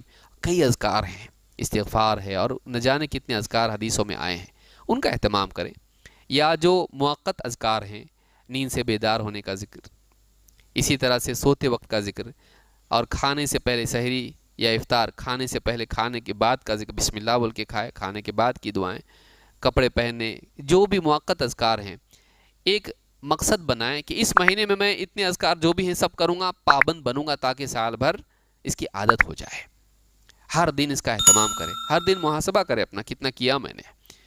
تو ذکر کا اہتمام کریں۔ اللہ کے نبی صلی اللہ علیہ وسلم فرماتے ہیں، ما عمل آدمی عملا قط انجا له من عذاب اللہ من ذکر اللہ۔ کسی آدمی نے ذکر سے بڑھ کر، اللہ کے ذکر سے بڑھ کر اللہ کے عذاب سے بچانے والا کوئی عمل نہیں کیا۔ کوئی بھی عمل ایسا نہیں ہے جو اللہ کے عذاب سے اتنا بچاتا ہو جتنا اللہ کا ذکر بچاتا ہے۔ تو اگر کوئی انسان اللہ کے عذاب سے بچنا چاہتا ہے، اس کو چاہیے کہ وہ اللہ تعالیٰ کا ذکر کرے۔ چلتے پھرتے بھی کر سکتے ہیں، وضو بھی ضروری نہیں ہے۔ ڈاکٹر کا اپوائنٹمنٹ آپ انتظار کر رہے، کیا کرتے؟ جیب میں سے فوراً موبائل نکالتے۔ ہاں، مسجد میں بیٹھے ہیں، تھوڑا سا ابھی انتظار کر رہے ہیں، جلدی پہنچ گئے، کیا کرتے ہیں؟ فوراً موبائل نکالتے۔ آج ہم نے اس کو اپنے لیے قرآن کی طرح بنا لیا ہے، جیسے سلف کے لیے قرآن تھا، آج ہمارے لیے موبائل بن گیا ہے۔ ہم قرآن پڑھیں، ذکر کریں، ذکر کریں، اللہ کو یاد کریں، اللہ سے دعا کریں، اپنے اوقات کو معمور کریں عبادات سے۔ یہ سب کام آنے والا نہیں، دنیا میں جو بھی ہم کر رہے ہیں وہی کام آئے گا جو اللہ سے جوڑنے والا عمل ہے۔ جو عمل اللہ سے نہیں جوڑتا وہ کام نہیں آئے گا، وہی عمل کام آئے گا جو اللہ سے جوڑتا ہے۔ الدنیا ملعونہ ملعون ما فیہا الا ذکر اللہ تعالی وما والاہ او عالم او متعلم۔ اللہ کے نبی صلی اللہ علیہ وسلم فرماتے ہیں کہ دنیا ملعون ہے، اس میں جو بھی ہے سب لعنت کا حقدار ہے، اللہ کی رحمت سے دور کرنے والا ہے، اللہ کی رحمت سے دور ہے، سوائے اللہ کی یاد کے، یا وہ چیز جو اللہ کی یاد سے جوڑے، اللہ سے جوڑے، یا پھر عالم اور طالب علم۔ یا تو آدمی اللہ کو یاد کرنے والا ہو، یا اللہ کے حکم کو پورا کرنے کا علم حاصل کر رہا ہو عقیدے اور عمل کے اعتبار سے، وہ آدمی محفوظ ہے۔ تو یہ حدیث جو میں نے بیان کی، اس کو امام احمد نے روایت کیا ہے۔ اسی طرح سے رمضان میں توبہ و استغفار کا اہتمام کریں۔ جو بھی گناہ کیے ہیں، ہم پینڈنگ میں کتنے گناہ رکھے اور توبہ نہیں کرے اور بھول گئے، سوچئے، اللہ سے توبہ و استغفار کریں۔ اللہ کے نبی صلی اللہ علیہ وسلم فرماتے ہیں، ان الشیطان قال، شیطان نے اللہ تعالیٰ سے کہا، دیکھیے کیا کہا شیطان نے، وعزتی کا یا ربی لا ابرح اغوی عبادک ما دامت ارواحهم فی اجسادہم۔ اے میرے رب، تیری عزت کی قسم، قسم کھا کے کون بول رہا؟ شیطان۔ میں تیرے بندوں کو بھٹکانے کی مسلسل کوشش کرتا رہوں گا جب تک کہ ان کی روح ان کے جسم میں باقی ہے، تب تک بھٹکانے کی کوشش کروں گا۔ فقال الرب وعزتی وجلالی، تو اللہ تعالیٰ نے بھی اس کے جواب میں کیا کہا؟ تو رب العالمین نے کہا، میری عزت اور میرے جلال کی قسم، لا ازال اغفر لهم ما استغفرونی، میں بھی ان کی مغفرت کرتا رہوں گا جب تک کہ وہ مجھ سے مغفرت مانگتے رہیں، جب تک کہ وہ مجھ سے مغفرت کی دعا کرتے رہے، میں بھی مغفرت کرتا رہوں گا۔ ہم چھوڑے نہیں مغفرت کی دعا کرنا، کبھی اللہ سے مایوس نہ ہو، چاہے کتنے گناہ ہم سے ہوئے ہوں، اللہ تعالیٰ سے ہم دعا کرتے رہیں، معافی مانگتے رہیں۔ اللہ سے استغفار کرنا صرف گناہوں کی معافی کا ذریعہ نہیں ہے، بلکہ آئندہ گناہوں سے بچنے کا بھی ذریعہ ہے۔ جب ایک انسان اللہ تعالیٰ سے استغفار کرتا ہے تو اپنے اندر قوت پیدا کرتا ہے اس گناہ سے بچنے کی۔ لہٰذا رمضان میں خوب استغفار کریں گناہوں سے بچنے کے لیے اور گناہوں کی معافی کے لیے۔ اس حدیث کو امام احمد اور ابو یعلا اور حاکم نے روایت کیا ہے۔ اسی طرح سے رمضان کے اعمال میں سے عمرہ بھی ہے، رمضان کے اعمال میں سے عمرہ بھی ہے کہ رمضان میں کیا کیا کرنا چاہیے، عمرہ بھی کر سکتے ہیں۔ ام سنان رضی اللہ تعالیٰ عنہ کہتی ہیں، اللہ کے رسول صلی اللہ علیہ وسلم نے ان سے کہا، فَإِذَا كَانَ رَمَضَانُ اعْتَمِرِي،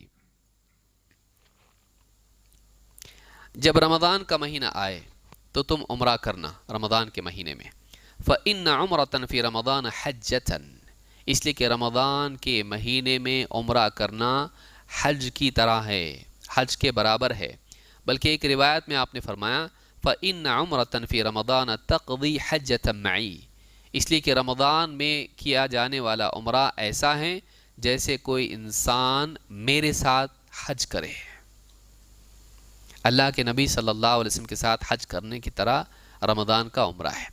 جن لوگوں کو اللہ تعالیٰ نے مال دیا ہے، آسانیاں پیدا کی ہیں، رمضان کے مہینے میں وہ عمرے کا بھی اہتمام کریں، اور یہ اتنی بڑی نیکی ہے جیسے گویا کہ ایک انسان اللہ کے نبی صلی اللہ علیہ وسلم کے ساتھ حج کر رہا ہو۔ اس حدیث کو امام البخاری اور مسلم نے روایت کیا ہے۔ اسی طرح سے رمضان کے اعمال میں سے ایک عمل یہ بھی ہے کہ وہ اپنے مال میں سے غربا، فقراء اور خیر کے کاموں میں خرچ کرے، وہ مال کو چھوڑنے والا ہو، صرف جوڑنے والا نہ ہو، بلکہ خیر کے کاموں میں خرچ کرے۔ ابن عباس رضی اللہ تعالیٰ عنہ کہتے ہیں کان النبی صلی اللہ علیہ وسلم اجود الناس بالخیر، اللہ کے رسول صلی اللہ علیہ وسلم خیر کے کاموں میں بڑی سخاوت دکھانے والے تھے، آپ بہت سخی تھے خیر کے تعلق سے۔ وَكَانَ أَجْوَدُ مَا يَكُونُ فِي رمضان، اور آپ سب سے زیادہ سخی رمضان کے مہینے میں ہوتے تھے، آپ کی سخاوت کی انتہا رمضان میں ہوتی تھی۔ یعنی رمضان میں تو آپ اور بھی زیادہ سخاوت کرنے والے ہوتے ہیں، لوگوں کے اوپر خرچ کرتے، انہیں ان کی ضروریات دیتے، مال اور جو بھی ہے ان کو دیتے ہیں۔ تو اس حدیث کو امام البخاری اور مسلم نے روایت کیا ہے۔ اس سے معلوم ہوتا ہے کہ رمضان کے مہینے میں ایک انسان کو سخی بننا چاہیے۔ سخی بننے کے لیے امیر بننا ضروری نہیں ہے، اس کو یاد رکھیے۔ سخی بننے کے لیے دل بڑا ہونا چاہیے، چاہے جیب چھوٹی ہو، اس میں خرچ کرنے کا مزاج ہو، وہ اپنے پاس سے جتنا دے سکتا ہے دے۔ غربا اور فقراء، پاس پڑوس میں کئی غریب لوگ ہوتے ہیں کہ پچھلے رمضانوں میں آپ دیکھیے کئی مسلمان ایسے تھے جن کے پاس ٹھیک سے کھانے کے لیے بھی نہیں تھا، کیونکہ جاب نہیں تھا، لاک ڈاؤن، سب بند، دکانیں بند، پریشان حال تھے۔ بہت سارے لوگوں نے کیا اور بہت سارے لوگ دنیا بھر میں کرتے رہے، مسلمانوں کا خیال نہیں رکھا۔ یہ ہونا چاہیے، پہلے ہم مسلمان کا خیال رکھیں، ضرورت مند کا خیال رکھیں، دوسروں کے لیے بھی کریں۔ ہم تو سارے لوگوں کے لیے کرتے ہیں، اسلام اسی کی تعلیم دیتا ہے۔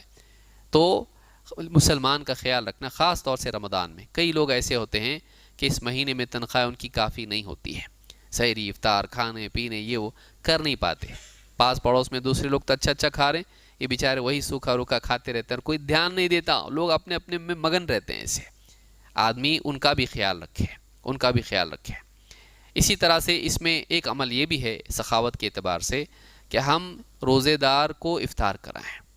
اتنی بڑی نیکی ہے جو صرف ہماری سستی اور لاپرواہی کی وجہ سے ہم سے چھوٹ جاتی ہے، اور ظاہر بات ہے کہ اللہ توفیق دے تو ہی ہوتا۔ اللہ کے نبی صلی اللہ علیہ وسلم فرماتے ہیں من فطر صائما کان لہ مثل اجرہ، جو آدمی کسی روزے دار کو افطار کرائے اس کے لیے روزے دار کی طرح ثواب ہے، اور غیر انہ لا ينقص من اجر الصائم شیئا، ہاں روزے دار کے اجر میں سے کوئی کم کر کے اس کو نہیں دیا جائے گا کہ اس کا ثواب اس کو دے دیا، اس کا ثواب تو اس کو ملے گا، لیکن اس کی طرح اس کو ثواب ملے گا جس نے افطار کرائی۔ افطار کرانے کو کتنا وقت جاتا؟ مشکل سے 5 سے 10 سے 15 منٹ، خوب کھانے والے بھی 15 منٹ سے زیادہ تو نہیں کھاتے نا، اتنا سا وقت اس کے لیے لگتا ہے۔ اور کتنا دے آدمی، تھوڑا سا بھی کھلا دیا، کھجور کھلا دی، کھانا تھوڑا سا کھلا دیا، افطار میں جو بھی کھلا دیا، دن بھر وہ بیچارہ بھوکا پیاسا رہا، اتنا مجاہدہ کیا، اور 10 منٹ پہ وہ سارا اجر اس نے لے لیا۔ ایک آدمی کو کھلایا تو 100 آدمی کو کھلایا تو 100، تو ایک آدمی ایک رمضان میں کتنے روزے رکھ سکتا زیادہ سے زیادہ؟ ہاں 31 جنوری فروری تو نہیں، یہاں پہ 30 روزے سے زیادہ روزے ہو سکتے کسی کے نہیں، لیکن اسی رمضان میں وہ زیادہ روزوں کا ثواب لے سکتا ہے۔ کیسے؟ افطار کرا کے۔ اور 100 لوگوں کو کرانا ضروری نہیں، ہر دن کسی کو پکڑ کے لے گئے اپنے گھر، بیٹھو میرے ساتھ دعوت تم کو، اور اس کو افطار کرا دی۔ نہیں تو بھی افطار کا سامان اس کو دے دے، بھائی ٹائم نہیں اس کے پاس آنے کے لیے، ٹھیک ہے، اس کو افطار کر مسجد میں یا کہیں بھی جہاں بھی ہوتی ہو افطار، گھروں میں پاس پڑوس میں دے دیں، تو اس طرح سے افطار کرانے پہ اس کا سارا ثواب روزے کا ہم کو ملتا ہے۔ تو ایک تو 30 روزے ہمارے، 30 اس کے، اگر مان لیجئے ایک ہی آدمی کو کرایا، اب کتنے ہو گئے؟ 60۔ ایک رمضان میں 60 روزے کوئی رکھ سکتا ہے؟ نہیں، لیکن افطار کرا کہ وہ ثواب لے سکتا ہے، 5 منٹ کا کام ہے، اور تھوڑا سا خرچ کرنے کی ضرورت ہے، بہت زیادہ کرنے کی بھی ضرورت نہیں۔ کیوں نہیں کر پاتے ہم؟ سستی بدقسمتی ہماری ہے۔ ہاں اگر یہ کریں تو ریاکاری کے لیے نہ کریں، پھر بورڈ لگا رہے ہیں ہماری طرف سے کھلے عام افطار کی دعوت، ہاں، اور اس کے نیچے نام بھی سنہرے الفاظ میں، تو یہ نہ کریں، اس کو اپنی سیاست کا اور اس کی اپنی شہرت پسندی کا ذریعہ نہ بنائیں، پورا عمل برباد ہوگا اس میں، اور گناہ الگ سے۔ تو افطار کرانا یہ بہت بڑی نیکی ہے، اس کا اہتمام کریں۔ خواتین بھی پاس پڑوس میں کچھ افطار میں اگر بھیج دیں، وہ کھا لیں، اس کی تقدیر اور اس کی نیت پر تو اجر ملے گا اس کو ضرور انشاءاللہ۔ تو اس حدیث کو امام احمد، ترمذی، ابن ماجہ اور ابن حبان نے روایت کیا ہے۔ اسی طرح سے رمضان کے اعمال میں سے ایک یہ عمل بھی ہے کہ آخری عشرے میں خوب مجاہدہ کرے، آخری عشرے میں، کیونکہ اب جا رہا، تو آدمی کیا کرے؟ خوب مجاہدہ کرے، زیادہ سے زیادہ عمل کرنے کی کوشش کرے۔ حضرت عائشہ رضی اللہ تعالیٰ فرماتی ہیں کان النبی صلی اللہ علیہ وسلم اذا دخل العشر شد مئزرہ واحیا لیلہ وایقظ اہلہ۔ امام البخاری، مسلم نے اس کو روایت کیا ہے۔ فرماتی ہیں کہ اللہ کے نبی صلی اللہ علیہ وسلم جب رمضان کے آخری عشرہ آ جاتا تو آپ اپنی کمر کس لیتے، تہبند اپنا باندھ لیتے، اور راتوں کو جاگتے عبادت میں، اور اپنے گھر والوں کو بھی جگاتے، راتوں کو زندہ کرتے۔ الفاظ کیا؟ احیا لیلہ، کہ آدمی سویا رہے تو کیا ہے، یہ موت کی طرح ہے، لیکن بیدار ہو کر عبادت کرے، گویا کہ رات کو اس نے زندگی دی ہے۔ احیا لیلہ وایقظ اہلہ، اور اپنے گھر والوں کو بھی عبادت کے لیے جگاتے ہیں۔ تو آخری عشرے میں جاگنے کا تصور بعض لوگوں کے نزدیک کیا ہے؟ کسی طرح سے یہاں بیٹھے چوک میں، وہاں بیٹھے ہوٹل میں، یہ کھائے، چائے پیے، یہ کرے، گھر پہ آ کے پھر اور کچھ نہ کچھ کھانے پکوان میں لگے رہیں، جاگے رات کو پورا۔ خالی جاگنا نہیں ہے، جاگنا کیا ہے؟ عبادت کے ساتھ۔ رات کا وقت ہم عبادت میں گزاریں، قرآن کی تلاوت کریں، ذکر کریں، دعائیں اللہ سے کریں، قیام اللیل کا اہتمام کریں، جو بھی ہم کر سکتے ہیں نیکیاں کریں، دینی کتاب پڑھیں، گھر والوں کو لے کے بیٹھ کے تھوڑی سی 2-4 نصیحت کریں، کچھ پڑھ کے سنائیں ان کو۔ تو ہمارے گھروں میں یہ ہونا چاہیے، ہماری زندگی میں یہ چیز آنا چاہیے۔ تو آخری عشرے میں عبادت کا اہتمام کریں، عام دنوں سے زیادہ، کیونکہ اب رمضان ختم ہونے والا ہے، ایسے ایام وہ ہوتے ہیں، خاص کر کے طاق راتوں میں۔ طاق راتیں کون سی ہے؟ 21ویں رات، 23ویں، 25ویں، 27ویں اور 29ویں۔ تو اللہ کے نبی صلی اللہ علیہ وسلم فرماتے ہیں تحروا لیلۃ القدر فی الوتر من العشر الاواخر من رمضان، لیلۃ القدر کو تلاش کرو رمضان کی آخری عشرے کی طاق راتوں میں، ان راتوں میں، رمضان کے آخری عشرے میں، طاق راتوں میں لیلۃ القدر کے لیے عبادت کرنا چاہیے۔ تلاش کرو کا کیا مطلب ہے؟ ڈھونڈو اس کو۔ تلاش کرو کا مطلب یہ ہے کہ پانے کی کوشش کرو، ان راتوں میں عبادت کرو، تاکہ تم اس رات میں عبادت کرنے والوں میں شمار ہو، کون سی بھی ہو، 21ویں ہوگی، 23ویں ہوگی، ساری راتوں میں اگر انسان عبادت کریں، آخری پورا عشرہ عبادت کریں، جو بھی لیلۃ القدر ہوگی اس کو نصیب ہوگی کہ نہیں ہوگی؟ ہو جائے گی۔ اگر کسی کو معلوم ہو جائے کہ 10 کیری بیگ ہے، اس میں ایک میں ₹1,00,000 ہیں، اور جو چاہے لے لو، اگر بول دے اس کو، جس کو چاہے ملے گی، وہ ایک ہی لے گا بیگ، کیا کرے گا؟ پوری تھیلیاں لے لے گا، تاکہ گھر پہ جانے کے بعد چیک کروں گا، جس میں بھی نکلے گا وہ تو مل جائے گی، 10 کی 10 لے لو۔ پیسے میں سمجھ میں آتا ہے، لیکن نیکی میں نہیں سمجھ میں آتا ہے۔ تو آخری عشرے کی 10 راتیں ہم عبادت کریں، تاکہ جو بھی لیلۃ القدر ہوگی، اس سے باہر تو نہیں ہوگی، انہی میں ہوگی، وہ ہم کو مل جائے۔ اسی طرح سے لیلۃ القدر کی عبادت کی فضیلت کیا ہے؟ اللہ کے نبی صلی اللہ علیہ وسلم فرماتے ہیں من قام لیلۃ القدر ایمانا واحتسابا غفر له ما تقدم من ذنبه، جو لیلۃ القدر میں عبادت کرے، قیام کرے، ایمان و احتساب کے ساتھ، یقین و طلب کے ساتھ، اس کے پچھلے سارے گناہوں کی مغفرت ہو جائے گی۔ اس حدیث کو امام البخاری و مسلم نے روایت کیا ہے۔ رمضان کے آخری عشرے کا عمل اعتکاف بھی ہے۔ اعتکاف یہ ہے کہ مسجد میں ایک جگہ انسان پڑا رہے، عبادت کرتا رہے، اور مسجد سے بلا حاجت باہر نہ جائے، اور مسجد میں بھی ایسا کوئی کام نہ کرے جو عبادات کے اور اس کی ضروریات کے خلاف ہو۔ فضولیات میں وہ شامل نہ ہو، کوئی ایسا کام نہ کرے جو عبادت سے ہٹ کے ہو، بس جو ضرورتیں ہیں اتنی پوری کریں اور اس کے علاوہ عبادت میں وقت گزاریں، تو اس کو اعتکاف کہتے ہیں۔ ابو ہریرہ رضی اللہ تعالیٰ کہتے ہیں کان النبی صلی اللہ علیہ وسلم یعتکف فی کل رمضان 10 ایام، فی کل رمضان 10 ایام، اللہ کے رسول صلی اللہ علیہ وسلم ہر رمضان میں آخری عشرے کا اعتکاف کرتے تھے۔ تو رمضان کے 10 دنوں کا اعتکاف کرنا یہ کیا ہے؟ سنت ہے۔ تو اب یہ اعتکاف، یہ بخاری کی روایت ہے، یہ اعتکاف ایسا نہیں ہونا چاہیے کہ ہم لوگ گپ شپ کا اڈا بنا لیں مسجد کو، نعوذ باللہ۔ 4-5 لوگ جمع ہو جاتے ہیں، چل اعتکاف کریں گے، ہاں کریں گے، چلو بہت تھک گئے، تھوڑا سا فری ہو جائیں گے، بیوی بچوں سے بھی دور ہو گئے، مسجد میں آ گئے، بیٹھے، دنیا بھر کی باتیں بیٹھ کے وہیں سے فون پہ تجارتیں بھی ہو رہی اس کی، ہاں مال ادھر کا ادھر پہنچا، یہ ادھر کر، پھر گپ شپ بھی ہو رہی، اس میں موبائل بھی چیک کر رہے، ویڈیو بھی دیکھ رہے، نیوز بھی آ رہی اس کے اندر، میوزک بھی بج رہی نیوز کی، سب ہو رہا۔ کیا ہے مطلب؟ ہوٹل ہے کہ مسجد ہے کہ ہوٹل ہے؟ یہ کیا ہے؟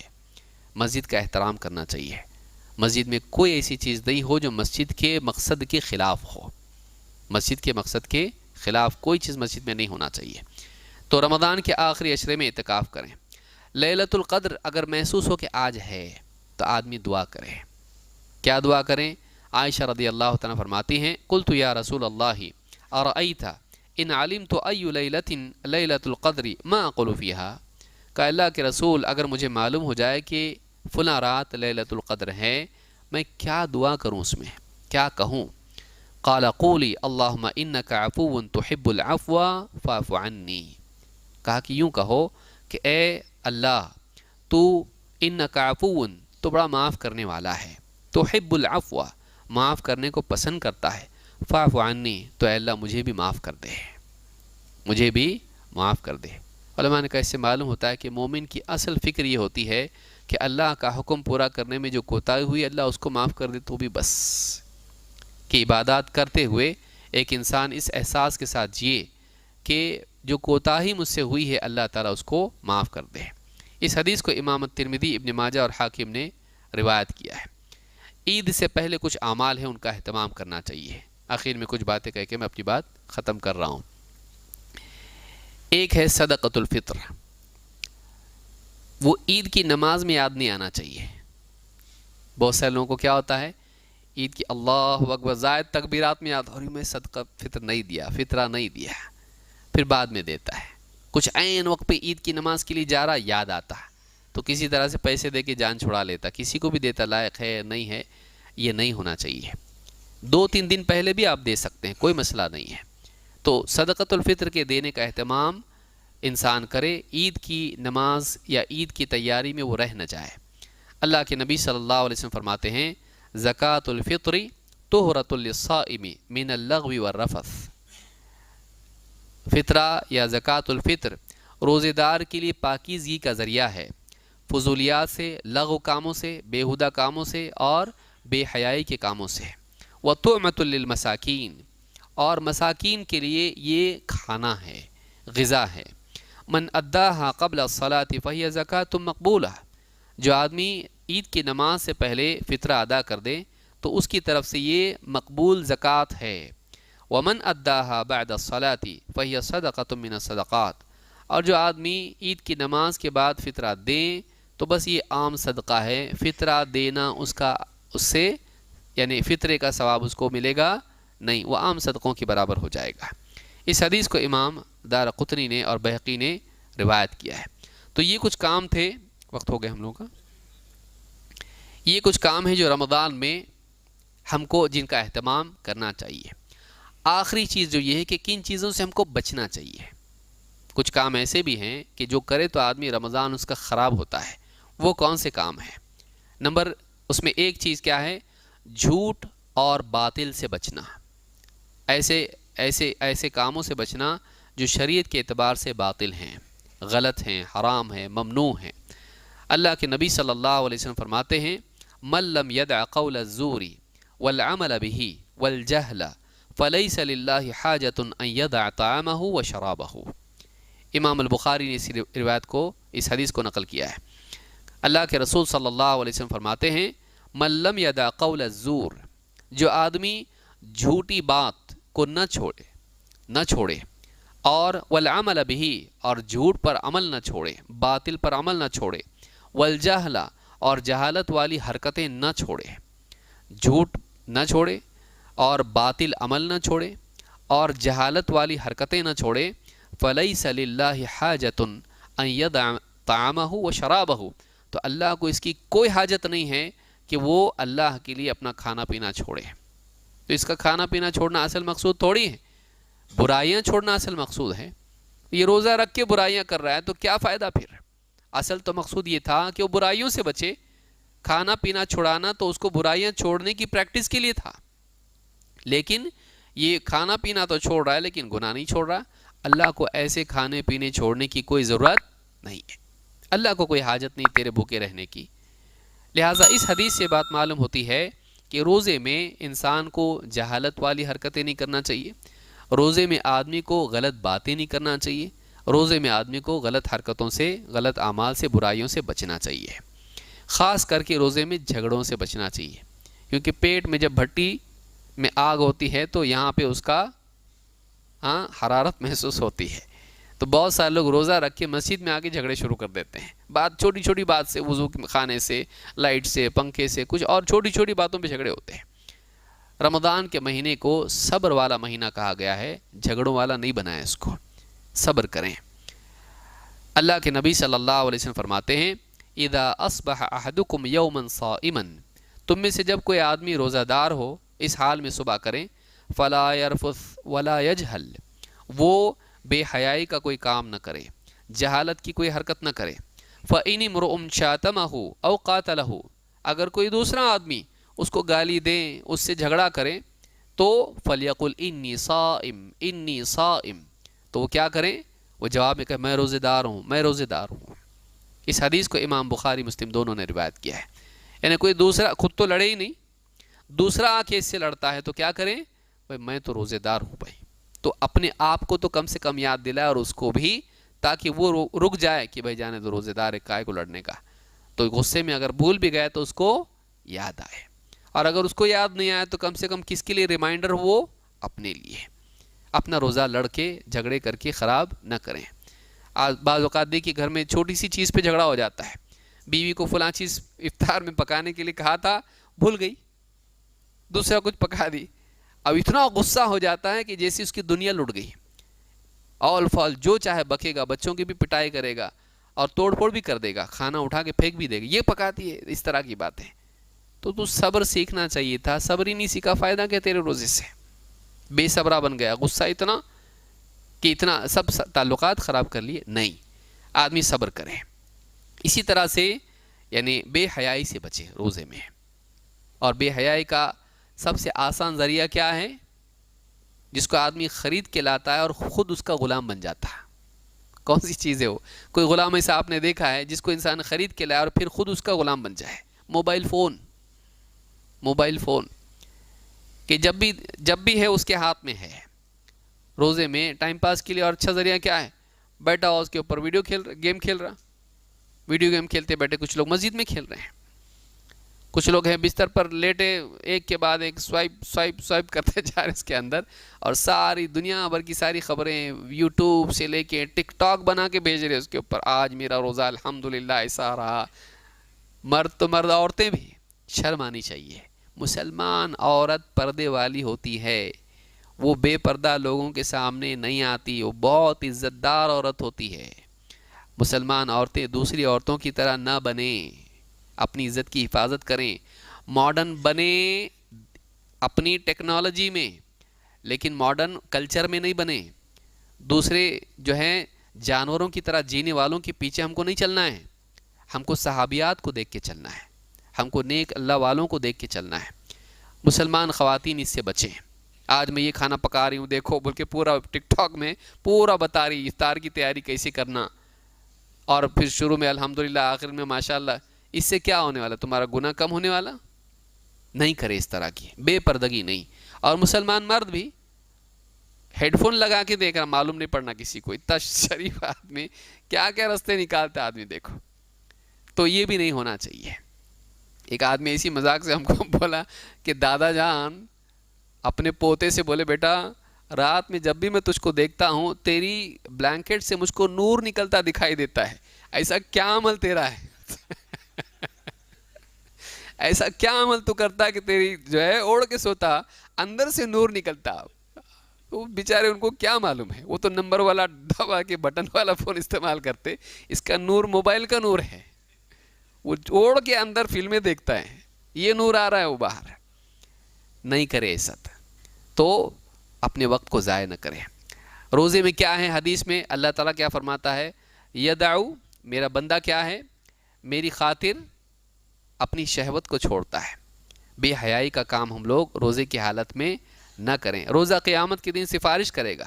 الصیام والقرآن یشفعان للعبد یوم القیامہ، روزہ اور قرآن قیامت کے دن بندے کے لیے سفارش کریں گے.